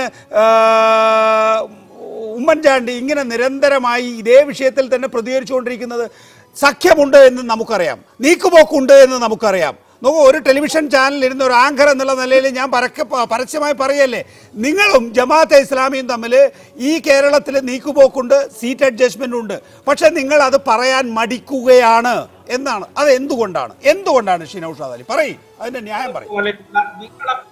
നിങ്ങളെ പോലെയുള്ള പത്രപ്രവർത്തക സുഹൃത്തുക്കൾ കോൺഗ്രസ് നേതാക്കളോട് ചോദിക്കുമ്പോൾ കണക്ക് പുറത്തൊന്നും മിണ്ടാതെ ചലക്കാതെ എന്നൊന്നും ഞങ്ങൾ പറയാറില്ല. ഞങ്ങൾ അതിന് മറുപടി പറയുന്നു. അതിനേക്ക് ഒരു ദൗർബല്യമായിട്ട് നിങ്ങൾ ചിത്രീകരിക്കരുത്. ഒന്ന്. രണ്ടാമതായി അതിന് കള്ളം പറയേണ്ട കാര്യം എന്താണ് ശ്രീ നൗഷാദ് അലി? നോക്കൂ, ജമാഅത്തെ ഇസ്ലാമിയുമായിട്ട് യാതൊരു തരത്തിലുള്ള നീക്കുപോക്കും ഇല്ല എന്നാണ് നിങ്ങൾ പറയുന്നത്. കടക്കു പുറത്ത് എന്ന് പിണറായി വിജയൻ പറയുമ്പോൾ നിങ്ങൾ കള്ളം പറയുകയാണ്. എന്തിനാണത്? എന്താണ് അതുകൊണ്ട് നിങ്ങൾ ഉദ്ദേശിക്കുന്ന രാഷ്ട്രീയ ലക്ഷ്യം? നികേഷ്, മുസ്ലിം മതമൗലികവാദ ശക്തികളുമായിട്ട് എല്ലാ കാലത്തും കൈകോർത്ത് തെരഞ്ഞെടുപ്പിൽ നേട്ടമുണ്ടാക്കിയ പാർട്ടി ഞാൻ സമ്മതിച്ചല്ലോ. 2020 വരെ മാർക്സിസ്റ്റ് പാർട്ടിയാണ് ജമാഅത്തെ ഇസ്ലാമിയുമായിട്ട് സഖ്യമുണ്ടാക്കിയതെന്ന് ഞാൻ വാദത്തിന് സമ്മതിക്കുന്നു. 2020 നിങ്ങൾ ഉണ്ടാക്കുന്ന സഖ്യം എന്തേ നിങ്ങൾക്ക് പറയാനാകാത്തത്? ഞങ്ങളുമായിട്ട് സഖ്യമില്ല എന്ന അർത്ഥശങ്കക്കിടയില്ലാത്തവണ്ണം അടിവരയിട്ട് പറഞ്ഞു കഴിഞ്ഞിട്ടും നിങ്ങൾ അടിച്ചേൽപ്പിച്ച് വായിലേക്ക് ഇത്തരം ചോദ്യങ്ങളും അതെങ്ങനെയാണ് അങ്ങനെ കള്ളം പറയാനാവുക ശ്രീ നൗഷാദ് അലി? കേരളത്തിൽ UDF ജമാഅത്തെ ഇസ്ലാമിയുമായിട്ടുള്ള സീറ്റ് അഡ്ജസ്റ്റ്മെന്റ് ഉണ്ട്. നികേഷ്, ഞാനൊരു കാര്യം പറയട്ടെ. 1995 മലപ്പുറം ജില്ലയിലെ കാവനൂർ എന്ന് പറഞ്ഞൊരു പഞ്ചായത്തുണ്ട്. അവിടെ CPM ശ്രീധരൻ മാഷ് പ്രസിഡന്റും NDF ഷൗക്കത്ത് അലി വൈസ് പ്രസിഡന്റുമായിരുന്നു. NDF ആണ് SDP. ഞാൻ സമ്മതിച്ചല്ലോ. അത് LDF സാമ്പാർ മുന്നണി ഉണ്ടാക്കിയിട്ടുണ്ട്. LDF 2015 ഇവരുമായിട്ട് സീറ്റ് അഡ്ജസ്റ്റ്മെന്റ് ഉണ്ടാക്കിയിട്ടുണ്ട്. ഞാൻ എല്ലാം അംഗീകരിക്കുന്നു. പക്ഷെ 2020 സഖ്യം ഉണ്ടാക്കിയിരിക്കുന്നത് UDF ആണ്. അത് നിങ്ങൾക്ക് അംഗീകരിക്കാനും വയ്യ. അതിന് എന്ത് രാഷ്ട്രീയ കാരണമാണ് ആ പറയുന്നതിനുള്ളത്? ഒന്ന് പറഞ്ഞു തന്നെ. രാഹുൽ ഗാന്ധിയെ പേടിച്ചിട്ടാണോ? രാഹുൽ ഗാന്ധി BJPയെ പേടിച്ചിട്ടാണോ? നികേഷ്, ഇവിടെ ഏതെങ്കിലും ഒരു കോൺഗ്രസ് നേതാവ് വെൽഫെയർ പാർട്ടി സ്ഥാനാർത്ഥിക്ക് വോട്ട് അഭ്യർത്ഥിക്കുന്നത് കാണിച്ചു തരാൻ പറ്റുമോ? വേദി പങ്കിടുന്നത് കാണിച്ചു തരാൻ പറ്റുമോ? എന്തിനൊരു പാർട്ടി ഓഫീസിൽ യോഗം ചേർന്നത് കാണിച്ചു തരാൻ പറ്റുമോ? എവിടെയാണ് കോൺഗ്രസിന് ബന്ധമുള്ളത്? അർത്ഥശങ്കക്കിടയില്ലാത്തവണ്ണം ഹൃദയത്തിൽ കൈവച്ചുകൊണ്ട് പറയുന്നു, കോൺഗ്രസ് പാർട്ടിയെ സംബന്ധിച്ചിടത്തോളം വെൽഫെയർ പാർട്ടിയുമായിട്ട് ബന്ധമുണ്ടാക്കിയിട്ടില്ല. ഐക്യ ജനാധിപത്യ മുന്നണിയുടെ കക്ഷികളുമായിട്ട് മാത്രമാണ് കോൺഗ്രസ് ബന്ധം. ഇപ്പോൾ ശ്രീ നൗഷാദ് അലി എത്തിച്ചേർന്നതായിട്ടുള്ള ഒരു രാഷ്ട്രീയ പൊസിഷൻ ഞാൻ മനസ്സിലാക്കുന്നത്, കോൺഗ്രസ് അവരുമായിട്ട് നേരിട്ട് ബന്ധമൊന്നുമില്ല. ലീഗ് ചിലപ്പം സീറ്റ് ധാരണ ഉണ്ടാക്കിയിട്ടുണ്ടാവും. അത് നോക്കേണ്ട കാര്യം ഞങ്ങൾക്കില്ല. ഞങ്ങൾ കുറച്ച് സീറ്റ് ലീഗിന് വിട്ടുകൊടുത്തിട്ടുണ്ട്. അത് കോണി ചിഹ്നത്തിലാണോ മത്സരിക്കുന്നത്, വേറെ ഏതെങ്കിലും ചിഹ്നത്തിലാണോ മത്സരിക്കുന്നത് എന്നുള്ളത് നിങ്ങൾ അവരോട് ചോദിച്ചോളൂ. ഒരു മിനിറ്റ്, ശ്രീ KT കുഞ്ഞിക്കണ്ണന്റെ മറുപടി. ഇത് ഞാനൊരു കാണിക്കാം. എനിക്ക് ഇതിൽ കാണുന്ന അറിയില്ല. ഒരു പോസ്റ്ററാണ്. UDF ഗ്രാമപഞ്ചായത്ത് സ്ഥാനാർത്ഥിയായിട്ട് കോൺഗ്രസ് കാരത്തി കൈയടയാളത്തിൽ, അതേപോലെ തന്നെ ബ്ലോക്ക് പഞ്ചായത്ത് സ്ഥാനാർത്ഥിയായിട്ട് കോൺഗ്രസ് കാരത്തി കൈയടയാളത്തിൽ, അവരുടെ ജില്ലാ പഞ്ചായത്ത് സ്ഥാനാർത്ഥി ഇതാ മൊബൈൽ ഫോൺ അടയാളത്തില്. അവർ ജമാഅത്ത് ഇസ്ലാമിയുടെ സംസ്ഥാന നേതാവാണ് സാജിദ. ചിലപ്പോൾ ഫസൽ ഗഫൂറിന് അറിയാമായിരിക്കും സാജിദയെ. ഞാനും അവരൊക്കെ പങ്കെടുക്കുന്ന ഒന്നിച്ചുള്ള കുറെ പരിപാടികൾക്ക് നഗരത്തിൽ ഈ സ്ത്രീ വിഷയങ്ങളൊക്കെ ബന്ധപ്പെട്ട സമരങ്ങളിലൊക്കെ ഇവരെ കാണാറുണ്ട്. അപ്പൊ ഞാൻ പറഞ്ഞു വരുന്നത്, ഇവർ ഒന്നിച്ചാണ് കോഴിക്കോട് ജില്ലയിൽ നിരവധി ഗ്രാമപഞ്ചായത്തുകളില് UDF പിന്തുണക്കുന്ന സ്വതന്ത്ര സ്ഥാനാർത്ഥിയായിട്ട് നിരവധി ജമാഅത്ത് ഇസ്ലാമി നേതാക്കൾ മത്സരിക്കുന്നത് ഞാൻ കാണിക്കാം. ഇപ്പൊ കോൺഗ്രസിന്റെ ഒക്കെ സാധാരണ മണ്ഡലം കമ്മിറ്റി അംഗങ്ങളായിരിക്കും. ഇവരൊക്കെ സംസ്ഥാന സൂറ എന്നൊക്കെ പറയുന്ന കമ്മിറ്റി അംഗങ്ങളാ ഈ ജമാഅത്തുകാർ മത്സരിക്കുന്നത്. ഇവർ മതരാഷ്ട്രവാദം ഒരു പ്രത്യയശാസ്ത്രമായി അംഗീകരിച്ച ആളുകളാ. ഇവിടെ എന്റെ സുഹൃത്ത് ഡോക്ടർ ഫസൽ ഗഫൂർ പറയുന്നത് പോലെ ഈ സ്വത്ത് രാഷ്ട്രീയം എന്ന് പറഞ്ഞാൽ അതിന് പല മാനങ്ങളുണ്ട്. ലല്ലു പ്രസാദ് യാദവിന്റെ സ്വത്വമല്ല ജമാഅത്ത് ഇസ്ലാമിയുടെ മൗദൂദിയുടെ സ്വത്വം. അത് ഇസ്ലാമിക രാഷ്ട്ര രൂപീകരണത്തെ ലക്ഷ്യം വെക്കുന്ന മതാധിഷ്ഠിത രാഷ്ട്രമാണ്. ആ മതാധിഷ്ഠിത രാഷ്ട്രത്തിന് വേണ്ടി പ്രത്യയശാസ്ത്രപരമായ പരിപാടി വെക്കുക മാത്രമല്ല, നിങ്ങൾക്കറിയാമല്ലോ കാശ്മീരിലെ ഹിസ്ബുൾ മുജാഹിദീൻ ജമാഅത്ത് ഇസ്ലാമിയുടെ കുടക്കീഴിലുള്ള ഒരു സംഘടനയാണ്. അവിടെ ഭീകരവാദ പാകിസ്ഥാൻ അംഗീകരിക്കാൻ അവര് തയ്യാറല്ല, കോൺഗ്രസ് തയ്യാറല്ല. കോൺഗ്രസിന് അതൊന്നും അറിയണ്ടെന്ന്. കോൺഗ്രസ് കുറച്ച് സീറ്റ് ലീഗിന് കൊടുത്തിട്ടുണ്ട്. ലീഗ് ചിലപ്പോൾ അനൗപചാരികമായി പറഞ്ഞിട്ടുണ്ടാവും, ഞങ്ങൾ ആർക്കൊക്കെ സീറ്റ് കൊടുക്കുന്നു എന്നൊന്നും നിങ്ങൾ നോക്കണ്ട, നിങ്ങളുടെ സീറ്റ് സ്ഥാനാർത്ഥികളെ മാത്രം നോക്കിയാൽ മതി എന്ന്. അത്രേ നോക്കേണ്ട കാര്യം കോൺഗ്രസിനുള്ളൂ. അതൊക്കെ വീണെടുത്ത് കിടന്ന് ഉരുളലാണ് നികേഷേ. അങ്ങനെ ഉരുണ്ടു കഴിഞ്ഞാൽ നമുക്ക് പ്രശ്നമൊന്നുമില്ല. പക്ഷെ രാജ്യത്തിന്റെ മതനിരപേക്ഷതക്ക് കേരളം പോലൊരു സമൂഹത്തില് ഇന്നലെ വരെ BJPക്ക് ഇവിടെ സ്വാധീനം ഉറപ്പിക്കാൻ കഴിഞ്ഞിട്ടില്ല. BJPക്ക് സ്വാധീനം ഉറപ്പിക്കാൻ കഴിയുന്ന രീതിയിലുള്ള അപകടകരമായ ഒരു പോളറൈസേഷന് കോൺഗ്രസിന്റെ ഈ നിലപാട് കാരണമാവും. ലീഗിന്റെ നിലപാടിനെ ഞാൻ വിടുന്നു. കോൺഗ്രസിന്റെ ഈ നിലപാട് കാരണമാവും. കേരളത്തിലെ ഏറ്റവും പ്രധാനപ്പെട്ട ഹിന്ദു പാർട്ടി CPM ആണല്ലോ. BJP സാമുദായിക വിഭാഗം യഥാർത്ഥത്തിൽ അത് BJP മുതലെടുക്കുന്നതിനേക്കാൾ CPM ആണ് മുതലെടുക്കുന്നത്. മുതലെടുപ്പിന്റെ പ്രശ്നമല്ല, നമ്മുടെ മതനിരപേക്ഷതയുടെ പ്രശ്നമാണ്. മുസ്ലിം ലീഗുമായിട്ട് സഖ്യമുണ്ടാക്കുന്നതിന് നമ്മളാരും പറയുന്നില്ലല്ലോ. മുസ്ലിം ലീഗ് പലപ്പോഴും വർഗീയ നിലപാടെടുക്കുന്ന ഒരു സാമുദായിക പാർട്ടിയാണ്. പക്ഷെ മുസ്ലിം ലീഗ് ഒരു മതരാഷ്ട്രവാദ സംഘടനയല്ല. ആ അർത്ഥത്തിൽ ജനാധിപത്യ സംവിധാനത്തിനകത്ത് പ്രവർത്തിക്കുന്ന ഒരു പാർട്ടിയാണ് മുസ്ലിം ലീഗ്. എന്നാൽ ജമാഅത്ത് ഇസ്ലാമി അങ്ങനെയല്ല. ജമാഅത്ത് ഇസ്ലാമി ആർക്കെങ്കിലും പിന്തുണ കൊടുത്ത ചരിത്രമൊന്നും പറയണ്ട. ജമാഅത്ത് ഇസ്ലാമി ഇപ്പൊ പിന്തുണയല്ല നൽകിയിരിക്കുന്നത്. ജമാഅത്ത് ഇസ്ലാമിയുമായിട്ട് കൃത്യമായി ചർച്ച ചെയ്ത് 2014 മുതൽ ഈ ചർച്ച ആരംഭിച്ചതാണ്. ജമാഅത്ത് ഇസ്ലാമിയും UDFും തമ്മിലുള്ള ബന്ധത്തിന്റെ നാൾവഴികൾ കൃത്യമായി അറിയാവുന്ന ഒരാളാണ് ഞാൻ. എനിക്ക് വളരെ വ്യക്തതയോടുകൂടി അറിയാം 2014 മുതൽ അവരെടുക്കുന്ന നിലപാട് എന്താണെന്ന്. ആ നിലപാടുമായി ബന്ധപ്പെട്ട് അവർക്ക് കേരളത്തിൽ ഒരിക്കലും ഇടതുപക്ഷ ജനാധിപത്യ മുന്നണിയുടെ ഭാഗമായി ഒരു കക്ഷിയായി വരാൻ കഴിയില്ല എന്നറിയുന്നത് തന്നെയാണ് അവർ UDF ആയിട്ട് ഇപ്പൊ അഡ്ജസ്റ്റ് ചെയ്തിരിക്കുന്നത്.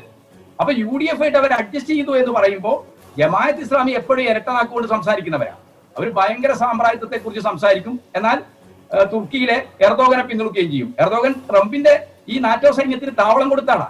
ആ തുർക്കിയിൽ നിന്നുകൊണ്ടാണ് ഈ മധ്യപൂർവ്വ ദേശത്ത് ഇറാൻ ഉൾപ്പെടെയുള്ള രാജ്യങ്ങൾക്കെതിരായിട്ട് സിറിയയിലെ കലാപം എല്ലാം ഈ നാറ്റോ സേനയെ ഉപയോഗിച്ചുകൊണ്ട് നടത്തുന്നത്. അപ്പൊ ജമാഅത്ത് ഇസ്ലാമിയുടെ ഇന്നത്തെ ലോകത്തിന്റെ നേതാവ് എർദോഗനാണ്. അപ്പൊ ജമാഅത്ത് ഇസ്ലാമി സാമ്രാജ്യത്വം പറയും, അമേരിക്ക വിരുദ്ധതയും പറയും, അതേസമയത്ത് അമേരിക്കൻ സാമന്തന്മാരുടെ കൂടെ നിൽക്കുകയും ചെയ്യും. അവർ ഇതുകൊണ്ട് എന്താ ഉണ്ടാകാൻ പോകുന്നത്? പോസ്റ്റ് പഞ്ചായത്ത് തെരഞ്ഞെടുപ്പിൽ ജമാഅത്തെ ഇസ്ലാമിയുടെ വെൽഫെയർ പാർട്ടി ഒരു അംഗീകൃത രാഷ്ട്രീയ പാർട്ടി തന്നെയാണ് ഇപ്പോൾ തെരഞ്ഞെടുപ്പ് കമ്മീഷന്റെ. പക്ഷേ കുറെ കൂടി ഒരു മുന്നണി ബന്ധമൊക്കെ സാധിക്കുന്ന വിധത്തിലുള്ള ഒരു രാഷ്ട്രീയ പാർട്ടിയായിട്ട് ഇതിന് രൂപാന്തരം കിട്ടുമെന്നുള്ളതാണോ ഈ സഖ്യത്തിന്റെ പ്രത്യേകത?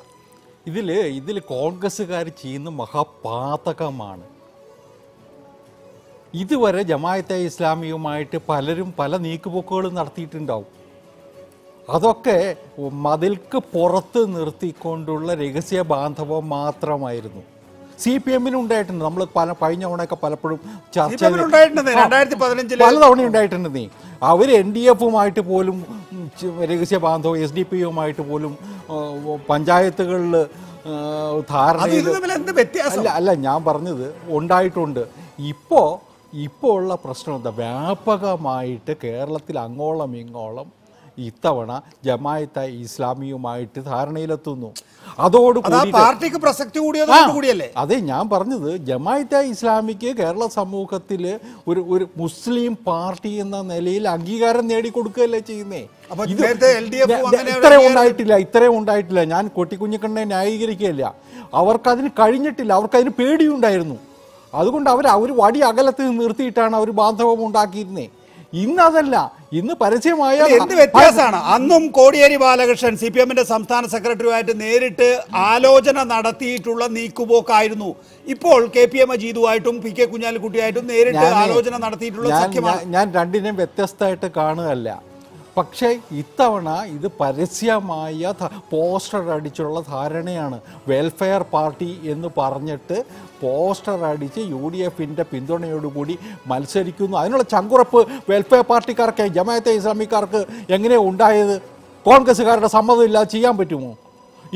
ഇപ്പോൾ നൗഷാദ് അലിയൊക്കെ പറയുന്നുണ്ട്. പക്ഷെ മലപ്പുറം ജില്ലയിൽ വ്യാപകമായിട്ടുണ്ട്, വയനാട് മണ്ഡലത്തിൽ വ്യാപകമായിട്ടുണ്ട്. ഇല്ലെന്ന് പറയാൻ പറ്റുമോ? ഒരു കാര്യം ഇതിനകത്ത് ഇപ്പോൾ ഡോക്ടർ ഗഫൂർ പറഞ്ഞൊരു കാര്യം പ്രധാനപ്പെട്ടതാണ്.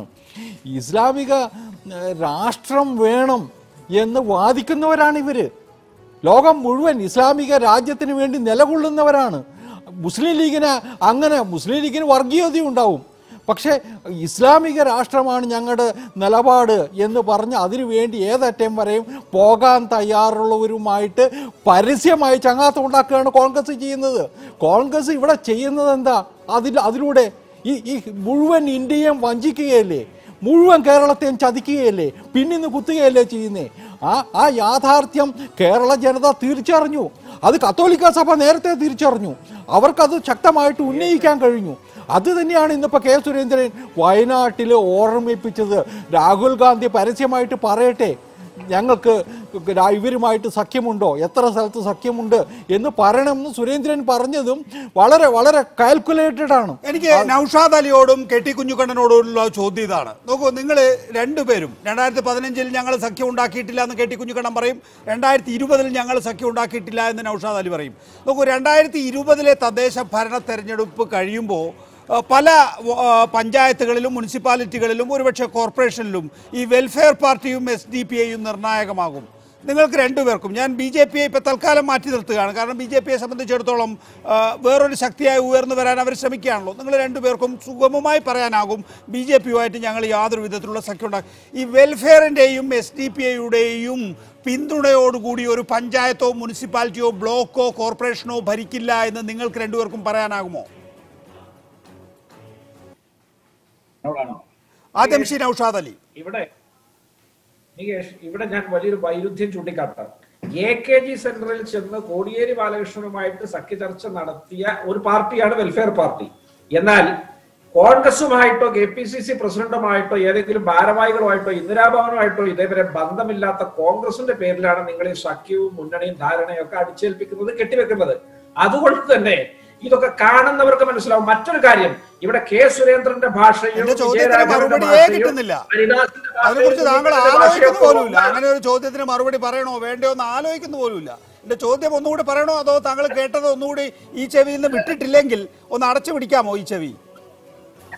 അതിലേക്ക് വരികയാണ്, നിങ്ങളത് സമ്മതിച്ചാൽ മതി. ഞാൻ അതിലേക്ക് വരികയാണ്. കോൺഗ്രസ് പാർട്ടിയുടെ പ്രസിഡന്റ് മുല്ലപ്പള്ളി രാമചന്ദ്രൻ അസന്നിഗ്ധമായിട്ട് പറഞ്ഞിട്ടുണ്ടെങ്കിൽ പിന്നെ നിങ്ങൾ ചോദിച്ച ചോദ്യത്തിന് എന്ത് പ്രസക്തിയാണുള്ളത്?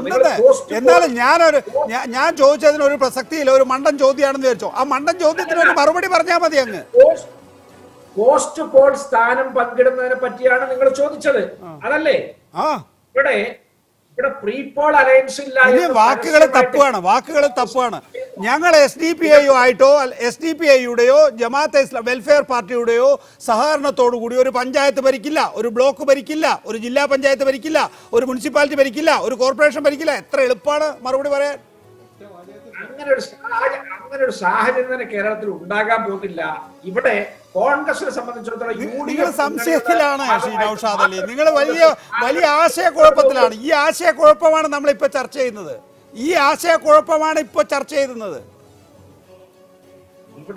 കെ ടി കുഞ്ഞിക്കണ്ണന്റെ പാർട്ടി 2015 നിരവധി ഇടങ്ങളിൽ ഇങ്ങനെ സഖ്യം ഉണ്ടാക്കിയിട്ടുണ്ട്, ഒരു സഹകരണം ഉണ്ടാക്കിയിട്ടുണ്ട്. അങ്ങനെ പല പഞ്ചായത്തുകളും കെ ടി കുഞ്ഞിക്കണ്ണന്റെ പാർട്ടിക്കുണ്ട്. ഞങ്ങളത് ചെയ്യും എന്ന് പറയാൻ നിങ്ങൾക്കാവാത്തത് എന്താണ്? ഞങ്ങൾക്ക് അറിയുക പോലുമില്ല നികേഷ്. ഞങ്ങളുമായിട്ട് ഇവർ ചർച്ച എങ്കിൽ തള്ളിപ്പറയേ. വെൽഫെയർ പാർട്ടി ഒരു മതരാഷ്ട്രവാദമുള്ള പാർട്ടിയാണ്. ആ പാർട്ടിയുമായിട്ട് ഞങ്ങൾ സഖ്യമുണ്ടാക്കിയിട്ടില്ല എന്ന് പറയും. മതരാഷ്ട്രവാദമുള്ള പാർട്ടിയാണ്. അങ്ങനെ ഒരു സഖ്യം ഉണ്ടെങ്കിൽ ആ സഖ്യമുള്ള ഇടങ്ങളിൽ കോൺഗ്രസ് ആഹ്വാനം ചെയ്യുന്നു, ആ വെൽഫെയർ പാർട്ടിക്ക് വോട്ട് ചെയ്യരുത് എന്ന് പറയും. നിങ്ങൾ ഇന്ത്യ രാജ്യത്തിന്റെ ചരിത്രത്തിൽ ജമാഅത്തെ ഇസ്ലാമിയെ നിരോധിച്ച പാർട്ടി ഏതാണെന്ന് നിങ്ങളൊന്ന് ശ്രദ്ധിച്ചാൽ മതി.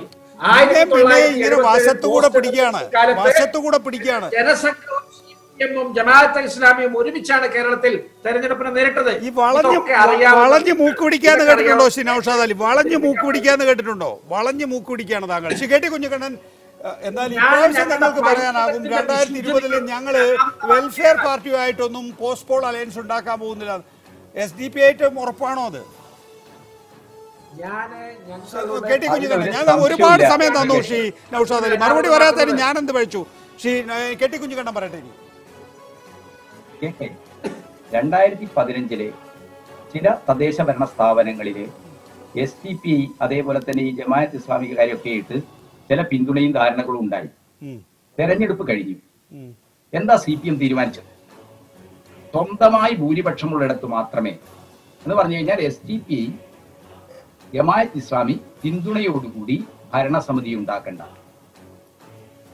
മുക്കം മുനിസിപ്പാലിറ്റി, ഞാൻ കോഴിക്കോട് ജില്ലയിലാണ്, മുക്കം മുനിസിപ്പാലിറ്റിയിൽ ഇടതുപക്ഷ ജനാധിപത്യ മുന്നണിക്ക് സ്വതന്ത്രമായ ഭൂരിപക്ഷമുണ്ട്. ജമാഅത്ത് ഇസ്ലാമി പിന്തുണച്ചു എന്നുള്ളൊരു യാഥാർത്ഥ്യ. പക്ഷെ അവരില്ലാതെ തന്നെ ഭരിക്കാൻ കഴിയും. ഈ ഒരു നിലപാടാണ് എടുത്തത്.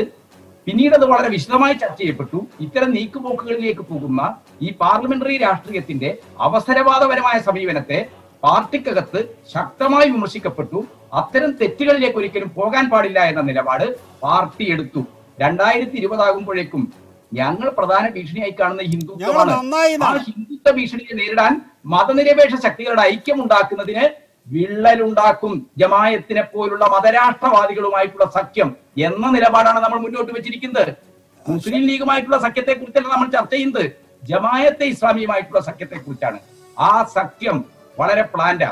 ഇപ്പോ നൌഷാദ് അലിയും അതിന് സാക്ഷ്യമായിട്ട് നികേഷും AKG സെന്ററില് ചെന്ന് കണ്ടതാ, അല്ലാതെ അമീറിന്റെ വീട്ടിൽ പോയി കോടിയേരി കണ്ടതല്ല.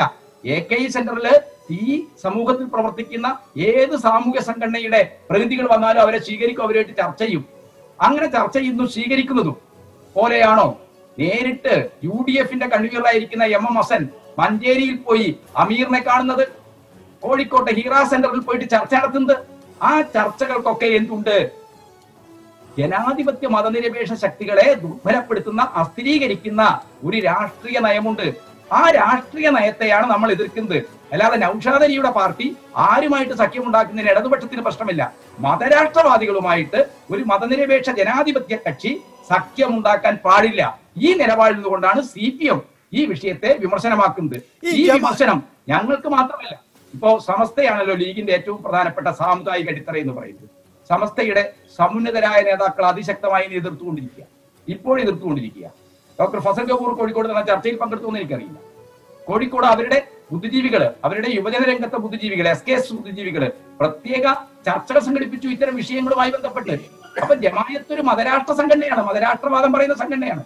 ആ സംഘടനയെ അകറ്റി നിർത്തണമെന്ന് പറയുമ്പോ പണ്ട് അങ്ങനെയില്ലേ എന്നൊരു ആരോപണവും പ്രത്യാരോപണവും കൊണ്ട് നമുക്കാർക്കൊന്നും രക്ഷപ്പെടാൻ പറ്റുമോ? നമ്മളെല്ലാം ഈ രാജ്യം മതനിരപേക്ഷമായി നിലനിൽക്കണം. ഹൈന്ദവ രാഷ്ട്രാധികാരത്തിന് വേണ്ടി പോരാടുന്ന KVS ഹരിദാസിന്റെ പ്രസ്ഥാനത്തെ ഒന്നിച്ചു നിന്ന് എതിർക്കാൻ ജമാഅത്ത് ഇസ്ലാമിയെ കൂട്ടുമ്പോൾ നമ്മുടെ ധാർമ്മിക ശക്തി ചോർന്നു പോകും. ആ വിഷയമാണ് നൌഷാദ് അലിയെ പോലുള്ള മതനിരപേക്ഷ സുഹൃത്തുക്കളോട് കോൺഗ്രസ് പറഞ്ഞു. എന്തായാലും ഡോക്ടർ ഫസൽ ഗഫൂർ, ഈ തെരഞ്ഞെടുപ്പിൽ ജമാഅത്തെ കാർഡ് ഒരു ഇറക്കാവുന്ന ഒരു കാർഡാണ് എന്ന് എന്തായാലും LDF കണ്ടിരിക്കുന്നു. BJP 2ാം സ്ഥാനത്തും നിൽക്കുന്നു. ആ കാർഡ് ഇറക്കുന്നതിൽ ആർക്കാണ് ഗുണം ചെയ്യുക? ഒരു ഓപ്പോസിറ്റ് പോളറൈസേഷൻ ആണെങ്കിൽ അത് KVSന്റെ പാർട്ടിക്കല്ലേ കുറച്ചുകൂടി സാധിക്കുക? ഡോക്ടർ ഫസൽ ഗഫൂർ, കേരളത്തിന്റെ കോണ്ടെക്സ്റ്റിലാണ്. അല്ല അതിന്റെ ഇടയ്ക്കൂടെ ഒരു കാര്യം കൂടെ പറഞ്ഞിട്ട് ഞാൻ മറുപടി പറയാം. ഈ ജമായത്തായിട്ട് എല്ലാവരും കൂട്ടുകൂടിയിട്ടുണ്ട്. 1977 എമർജൻസിക്ക് ശേഷം നടന്ന ഇതിൽ എനിക്കിപ്പോഴും ഓർമ്മയുണ്ട്, അടൽ ബിഹാരി വാജ്പേയിക്ക് വേണ്ടിയിട്ട് ജമായത്ത് പ്രവർത്തിച്ചിട്ടുണ്ട്. കാരണം അന്ന് എമർജൻസിയാണ് വിഷയം. ഇന്ദിരാഗാന്ധിക്കെതിരായിട്ട് എല്ലാവരും കൂടെ ഒന്നായതാണ്. അപ്പൊ വിഷയങ്ങൾ ഒക്കെ നമ്മുടെ പഴയ ചരിത്രത്തിൽ പോയിട്ട് കാര്യമില്ല. കാരണം അന്ന് എന്താണ് വിഷയം എന്നുള്ളത്. അതേമാതിരി തന്നെ എപ്പോഴും നമ്മൾ RSSനെ നമ്മൾ നിരോധിക്കുന്നു, കൂട്ടത്തിൽ ജമായത്തിനെ നിരോധിക്കുന്നത്. നൌഷാദ് അലി ഇതിന് പുറമെ 3 തവണ നിരോധിച്ചിട്ടുണ്ട് ജമായത്തിനെയും RSSനെ ഒരുമിച്ച്. അപ്പൊ നമ്മുടെ ചോദ്യത്തിലോട്ട് ഞാൻ ചോദ്യത്തിന് ഉത്തരം പറയാം. BJPക്കല്ല കൂട്ടുകിട്ടാതെ വരിക. എന്താ ഞാൻ പറഞ്ഞുതരാം. അതായത് കേരളത്തിലെ ഹിന്ദു വോട്ട് ഡോക്ടർ ഫസൽ ഗഫൂർ, സാങ്കേതിക തടസ്സമുണ്ട്. ഡോക്ടർ ഫസൽ ഗഫൂറിലേക്ക് വരാം. നിങ്ങൾക്ക് ഇത് ഉപയോഗിക്കാൻ കഴിയുമോ KVS?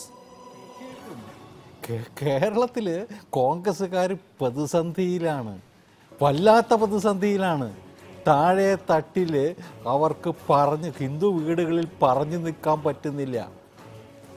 ആ ഒരു യാഥാർത്ഥ്യം കൊണ്ടല്ലേ ഇങ്ങനെ ഒരു രണ്ടും കെട്ട് നിലപാട് അവരെടുക്കുന്നേ.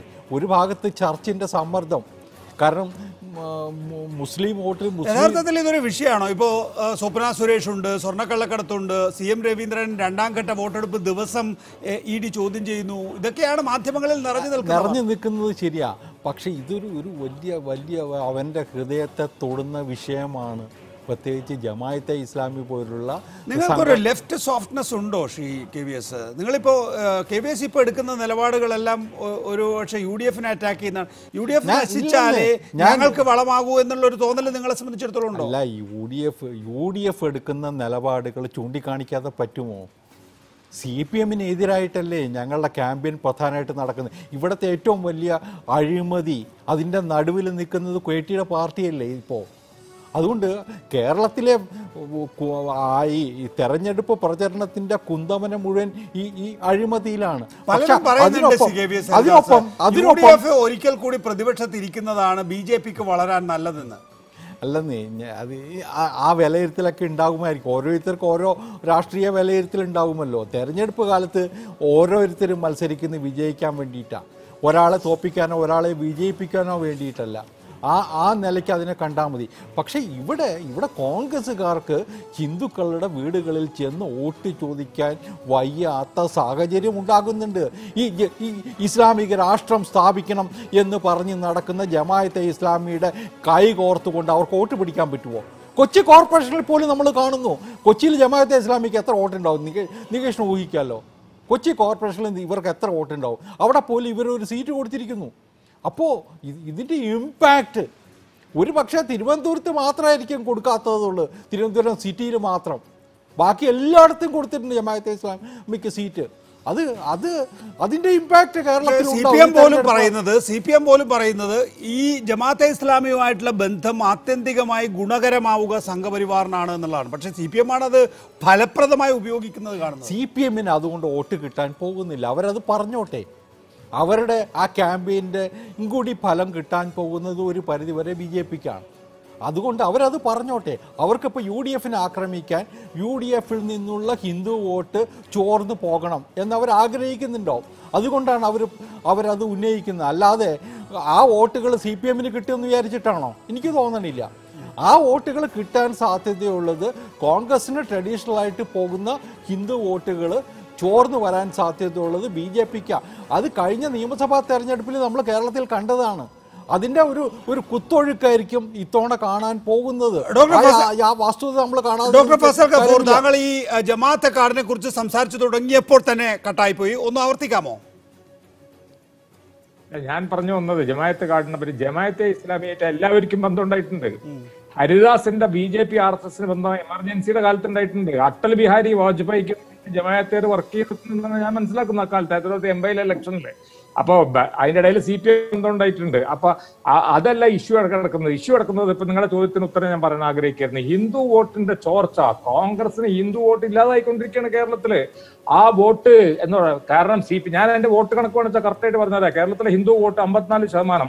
അതിൽ 20-25% വോട്ട് കിടക്കുന്നത് CPM-ന്റെ കൂടെയാണ്. 15% BJP-യുടെ കൂടെ പോയി. കോൺഗ്രസ് എന്ത് വോട്ട് ബാക്കിയുണ്ടെന്ന് പറഞ്ഞ്. അപ്പോ കോൺഗ്രസിന് ഉള്ള വോട്ടിൽ ഈ കാര്യമായിട്ടുണ്ടായിരുന്നത് ഏഷ്യാനെറ്റിന്റെ ഒരു സർവേ പ്രകാരം 85% ക്രിസ്ത്യാനികളും വോട്ട് ചെയ്യുന്നത്. ഇതൊക്കെ വെറുതെ നമുക്ക് അറിഞ്ഞുകൂടാ, കണക്കുകൾ ഇങ്ങനെ പറയുന്നത്. വോട്ട് ചെയ്യുന്നത് ഫോർ ദ കോൺഗ്രസ് ആണ്, അല്ലെങ്കിൽ UDF-നാണ്. അതിപ്പോ തകരാറിൽ നിൽക്കുകയാണ്. കോൺഗ്രസിന്റെ ഒരുപാട് സീനിയർ നേതാക്കന്മാര് എന്നോട് പേഴ്സണലായിട്ട് ഇതിനെ വളരെ എതിർത്തുകൊണ്ട് തന്നെയാണ് പറഞ്ഞിട്ടുള്ളത്. കാരണം അവരുടെ അഭിപ്രായത്തിൽ മുസ്ലിം ലീഗിന് പരിക്കൊന്നും പറ്റൂല. കാരണം ഈ ജമാഅത്തെ ഇസ്ലാമിയും കൂടുതലുള്ള മലബാർ ഏരിയയിലാണ്. അതേസമയം നേരത്തെ ഹരിദാസ് പറഞ്ഞ മാതിരി കൊച്ചിയിൽ സീറ്റ് കൊടുത്താൽ, അല്ലെങ്കിൽ ഈരാറ്റുപേട്ടയിൽ സീറ്റ് കൊടുത്താൽ, മനസ്സിലായില്ലേ, ഈരാറ്റുപേട്ട മുസ്ലിം ഭൂരിപക്ഷമുള്ള രേഖ ഒരു സ്ഥലമാണല്ലോ ഇത്, നമ്മുടെ തെക്കൻ ജില്ലയിൽ അല്ലെങ്കിൽ തിരുവനന്തപുരം ജില്ലയിൽ കൊടുത്താൽ പ്രശ്നങ്ങൾ ഉണ്ടാവും എന്നുള്ള തോന്നൽ അവർക്ക് ഉണ്ടാവും. അതുകൊണ്ടായിരിക്കും അവരങ്ങനെ പറയാൻ കാരണം. അതുകൊണ്ടാണ് കോൺഗ്രസ് മെല്ലെ പതുക്കെ ബാക്ക് ട്രാക്ക് ചെയ്തുകൊണ്ടിരിക്കുന്നത്. ശരി, നൗഷാദ് അലി, അവസാനത്തെ അവസരം താങ്കൾക്ക്. ഈ അസംബ്ലി തെരഞ്ഞെടുപ്പ് വരുമ്പോൾ എന്തായാലും ജമാഅത്തെ ഇസ്ലാമി കുറച്ച് 3-4 സീറ്റിൽ മത്സരിക്കും. ബാക്കിയുള്ള 134-136 സീറ്റുകളിൽ UDF-ന് പിന്തുണ നൽകിക്കോളാം എന്നുള്ള ഒരു മുൻകൂർ വാഗ്ദാനത്തിൻ്റെ അടിസ്ഥാനത്തിലാണോ അവരുമായിട്ട് സഹകരിക്കുന്നത്? നോക്കൂ, ഈ ഒരു തെരഞ്ഞെടുപ്പിൽ ഒരു തിരിച്ചടി ഉണ്ടാവുകയാണ് എങ്കിൽ ഈ സെമി ഫൈനലിൽ തോറ്റാൽ പിന്നെ ഔട്ടാണ്, പിന്നെ ഫൈനലിലേക്ക് പ്രവേശനമില്ല. അങ്ങനെ ഒരു സാഹചര്യം സൃഷ്ടിക്കുന്ന വിധത്തിലായി പോവോ ഈ അണ്ടർസ്റ്റാൻഡിങ്, ഈ മാച്ച് ഫിക്സിങ്? ഈ 2019 പാർലമെന്റ് തെരഞ്ഞെടുപ്പ് കഴിഞ്ഞപ്പോൾ മനസ്സിലായിട്ടുണ്ട് ഹിന്ദു വോട്ടൊക്കെ ഏത് പാർട്ടിക്കാ കിട്ടുക എന്നുള്ളത്. രണ്ടാമത്തെ കാര്യം, നിങ്ങൾ ഇതൊക്കെ ഇങ്ങനെയുള്ള പഴംപുരാണങ്ങളൊക്കെ പറഞ്ഞ് അമ്പിളിമാമനെ പിടിച്ചു കൊടുക്കാമെന്നുള്ള മോഹങ്ങളൊക്കെ CPM-ന് ഉണ്ടാക്കാൻ ഇതൊക്കെ ഉതകുമെന്നല്ലാതെ ഇപ്പൊ ഇവിടെ KVS ഹരിദാസ് പറഞ്ഞു CPM-ന്റെ ഈ പ്രചരണം ഞങ്ങൾക്കേ ഗുണം ചെയ്യുള്ളൂ. ഇതൊക്കെ കേൾക്കുന്ന ജനങ്ങൾ ഈ നാട്ടിലുണ്ട്, ഈ പ്രേക്ഷകരുണ്ട്. ഒട്ടും റെലവന്റ് അല്ലാത്ത ഒരുപാട് കത്തി നിൽക്കുന്ന വിഷയങ്ങൾ ഉണ്ടാവുമ്പോൾ അതിന്റെയൊക്കെ അജണ്ട മാറ്റി പുതിയൊരു നരേഷൻ ഉണ്ടാക്കാനുള്ള ഒരു ശ്രമത്തിന്റെ ഭാഗമായിട്ട് CPM-നും BJP-ക്കും ഒരേ സ്വരമാണ്. അങ്ങുകൂടി അതിനോട് ചേർന്ന് നിന്നുകൊണ്ട് നടത്തിയൊരു ചർച്ച എന്നുള്ളതിലുപരിയായിട്ട് ഇതൊന്നും കേരളത്തിന്റെ രാഷ്ട്രീയത്തെ ബാധിക്കുന്നില്ല, പഞ്ചായത്ത് തെരഞ്ഞെടുപ്പിനെ ബാധിക്കാൻ പോകുന്ന അടുത്ത നിയമസഭാ തെരഞ്ഞെടുപ്പ് കഴിഞ്ഞു പറയണേ പ്രസ്താവ്യമാണ്. തെരഞ്ഞെടുപ്പ് കഴിഞ്ഞും പറയണം ഇത്. ബേജാറും ആ വിഷയത്തിൽ വേണ്ട. തെരഞ്ഞെടുപ്പ് കഴിഞ്ഞും പറയണം ശ്രീ നൗഷാദ് അലി ഇത്. അന്ന് വിലയിരുത്തരുത് ഞങ്ങളുടെ ജമാഅത്തെ ഇസ്ലാമി ബന്ധം തിരിച്ചടിക്ക് കാരണമായി എന്ന് അന്ന് പറയരുത്. ഒട്ടും അതിനുള്ള അങ്ങനെ സാഹചര്യം വിലയിരുത്തുന്ന ഇല്ല ദിവസം കാരണം കോൺഗ്രസിന്റെ പ്രതിനിധിയായി താങ്കൾ മറ്റു ചാനലുകളിൽ പോകരുത്, ഞങ്ങളുടെ ചാനലിൽ വരണം. മുൻഗണനാക്രമമുള്ള എന്തോരം വിഷയമുണ്ട് നികേഷ്. നിങ്ങൾ എവിടെയോ കിടക്കുന്ന ഒരു വിഷയം പോട്ടെ, വിഷയം ഓരോ എഡിറ്റോറിയൽ തീരുമാനിക്കുന്ന വിഷയം വ്യത്യസ്തമായിരിക്കും ശ്രീ നൗഷാദ് അലി. എൻ്റെ അപേക്ഷ ഞാൻ അഡ്വാൻസ് ആയി ബുക്ക് ചെയ്യാണ്. കോൺഗ്രസിന്റെ വിലയിരുത്തൽ വരുന്ന ദിവസം താങ്കൾ ദയവായി കോൺഗ്രസിന്റെ പ്രതിനിധിയായി ചർച്ച നടത്തണം. കോൺഗ്രസിന്റെ വിലയിരുത്തൽ എന്ന് പറയുമ്പോൾ അങ്ങനെ ഒരു വിലയിരുത്തലൊന്നും നടത്താൻ നിങ്ങൾ പ്രാപ്തരല്ല യഥാർത്ഥത്തിൽ. പക്ഷേ എന്നാൽ പോലും ഒരു രാഷ്ട്രീയകാര്യ സമിതിയൊക്കെ വരുന്ന സമയത്ത് എന്തായാലും അതിനകത്തൊരു അഭിപ്രായ രൂപീകരണം ഉണ്ടാവുമല്ലോ. അന്ന് KPC പ്രസിഡന്റ് വാർത്താ സമ്മേളനം നടത്തുകയും ചെയ്യും. അന്നത്തെ ദിവസം ഞാൻ ബുക്ക് ചെയ്യുന്നു താങ്കളെ. അന്ന് താങ്കൾക്ക് നികേഷ് ബുക്ക് ചെയ്താൽ പോരാ, നിങ്ങൾ മൂപ്പരെ കുക്ക് ചെയ്യാനാണ് ഉദ്ദേശിക്കുന്നത്, ബുക്ക് ചെയ്യാനല്ല.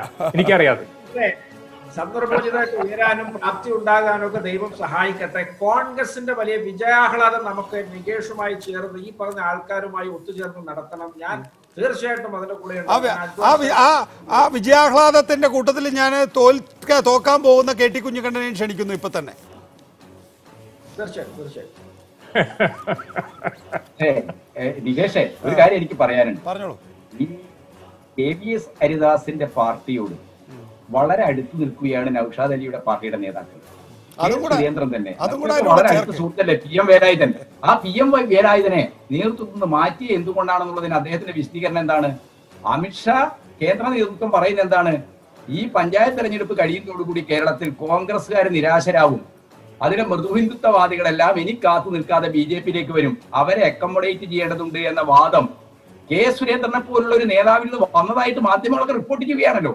അപ്പൊ സാഹചര്യങ്ങൾ എങ്ങോട്ടാണ് പോകുന്നത്, കോൺഗ്രസ് അപജയപ്പെട്ട് എവിടെയാണ് പതിക്കാൻ പോകുന്നത് എന്ന് കേരളം കാണാൻ പോവുകയാണ്. വളരെ നന്ദി നൗഷാദ് അലി, ഡോക്ടർ ഫസൽ ഗഫൂർ, KVS ഹരിദാസ്. നന്ദി എഡിറ്റേഴ്സ് സഹകരിച്ചതിന്. നമസ്കാരം.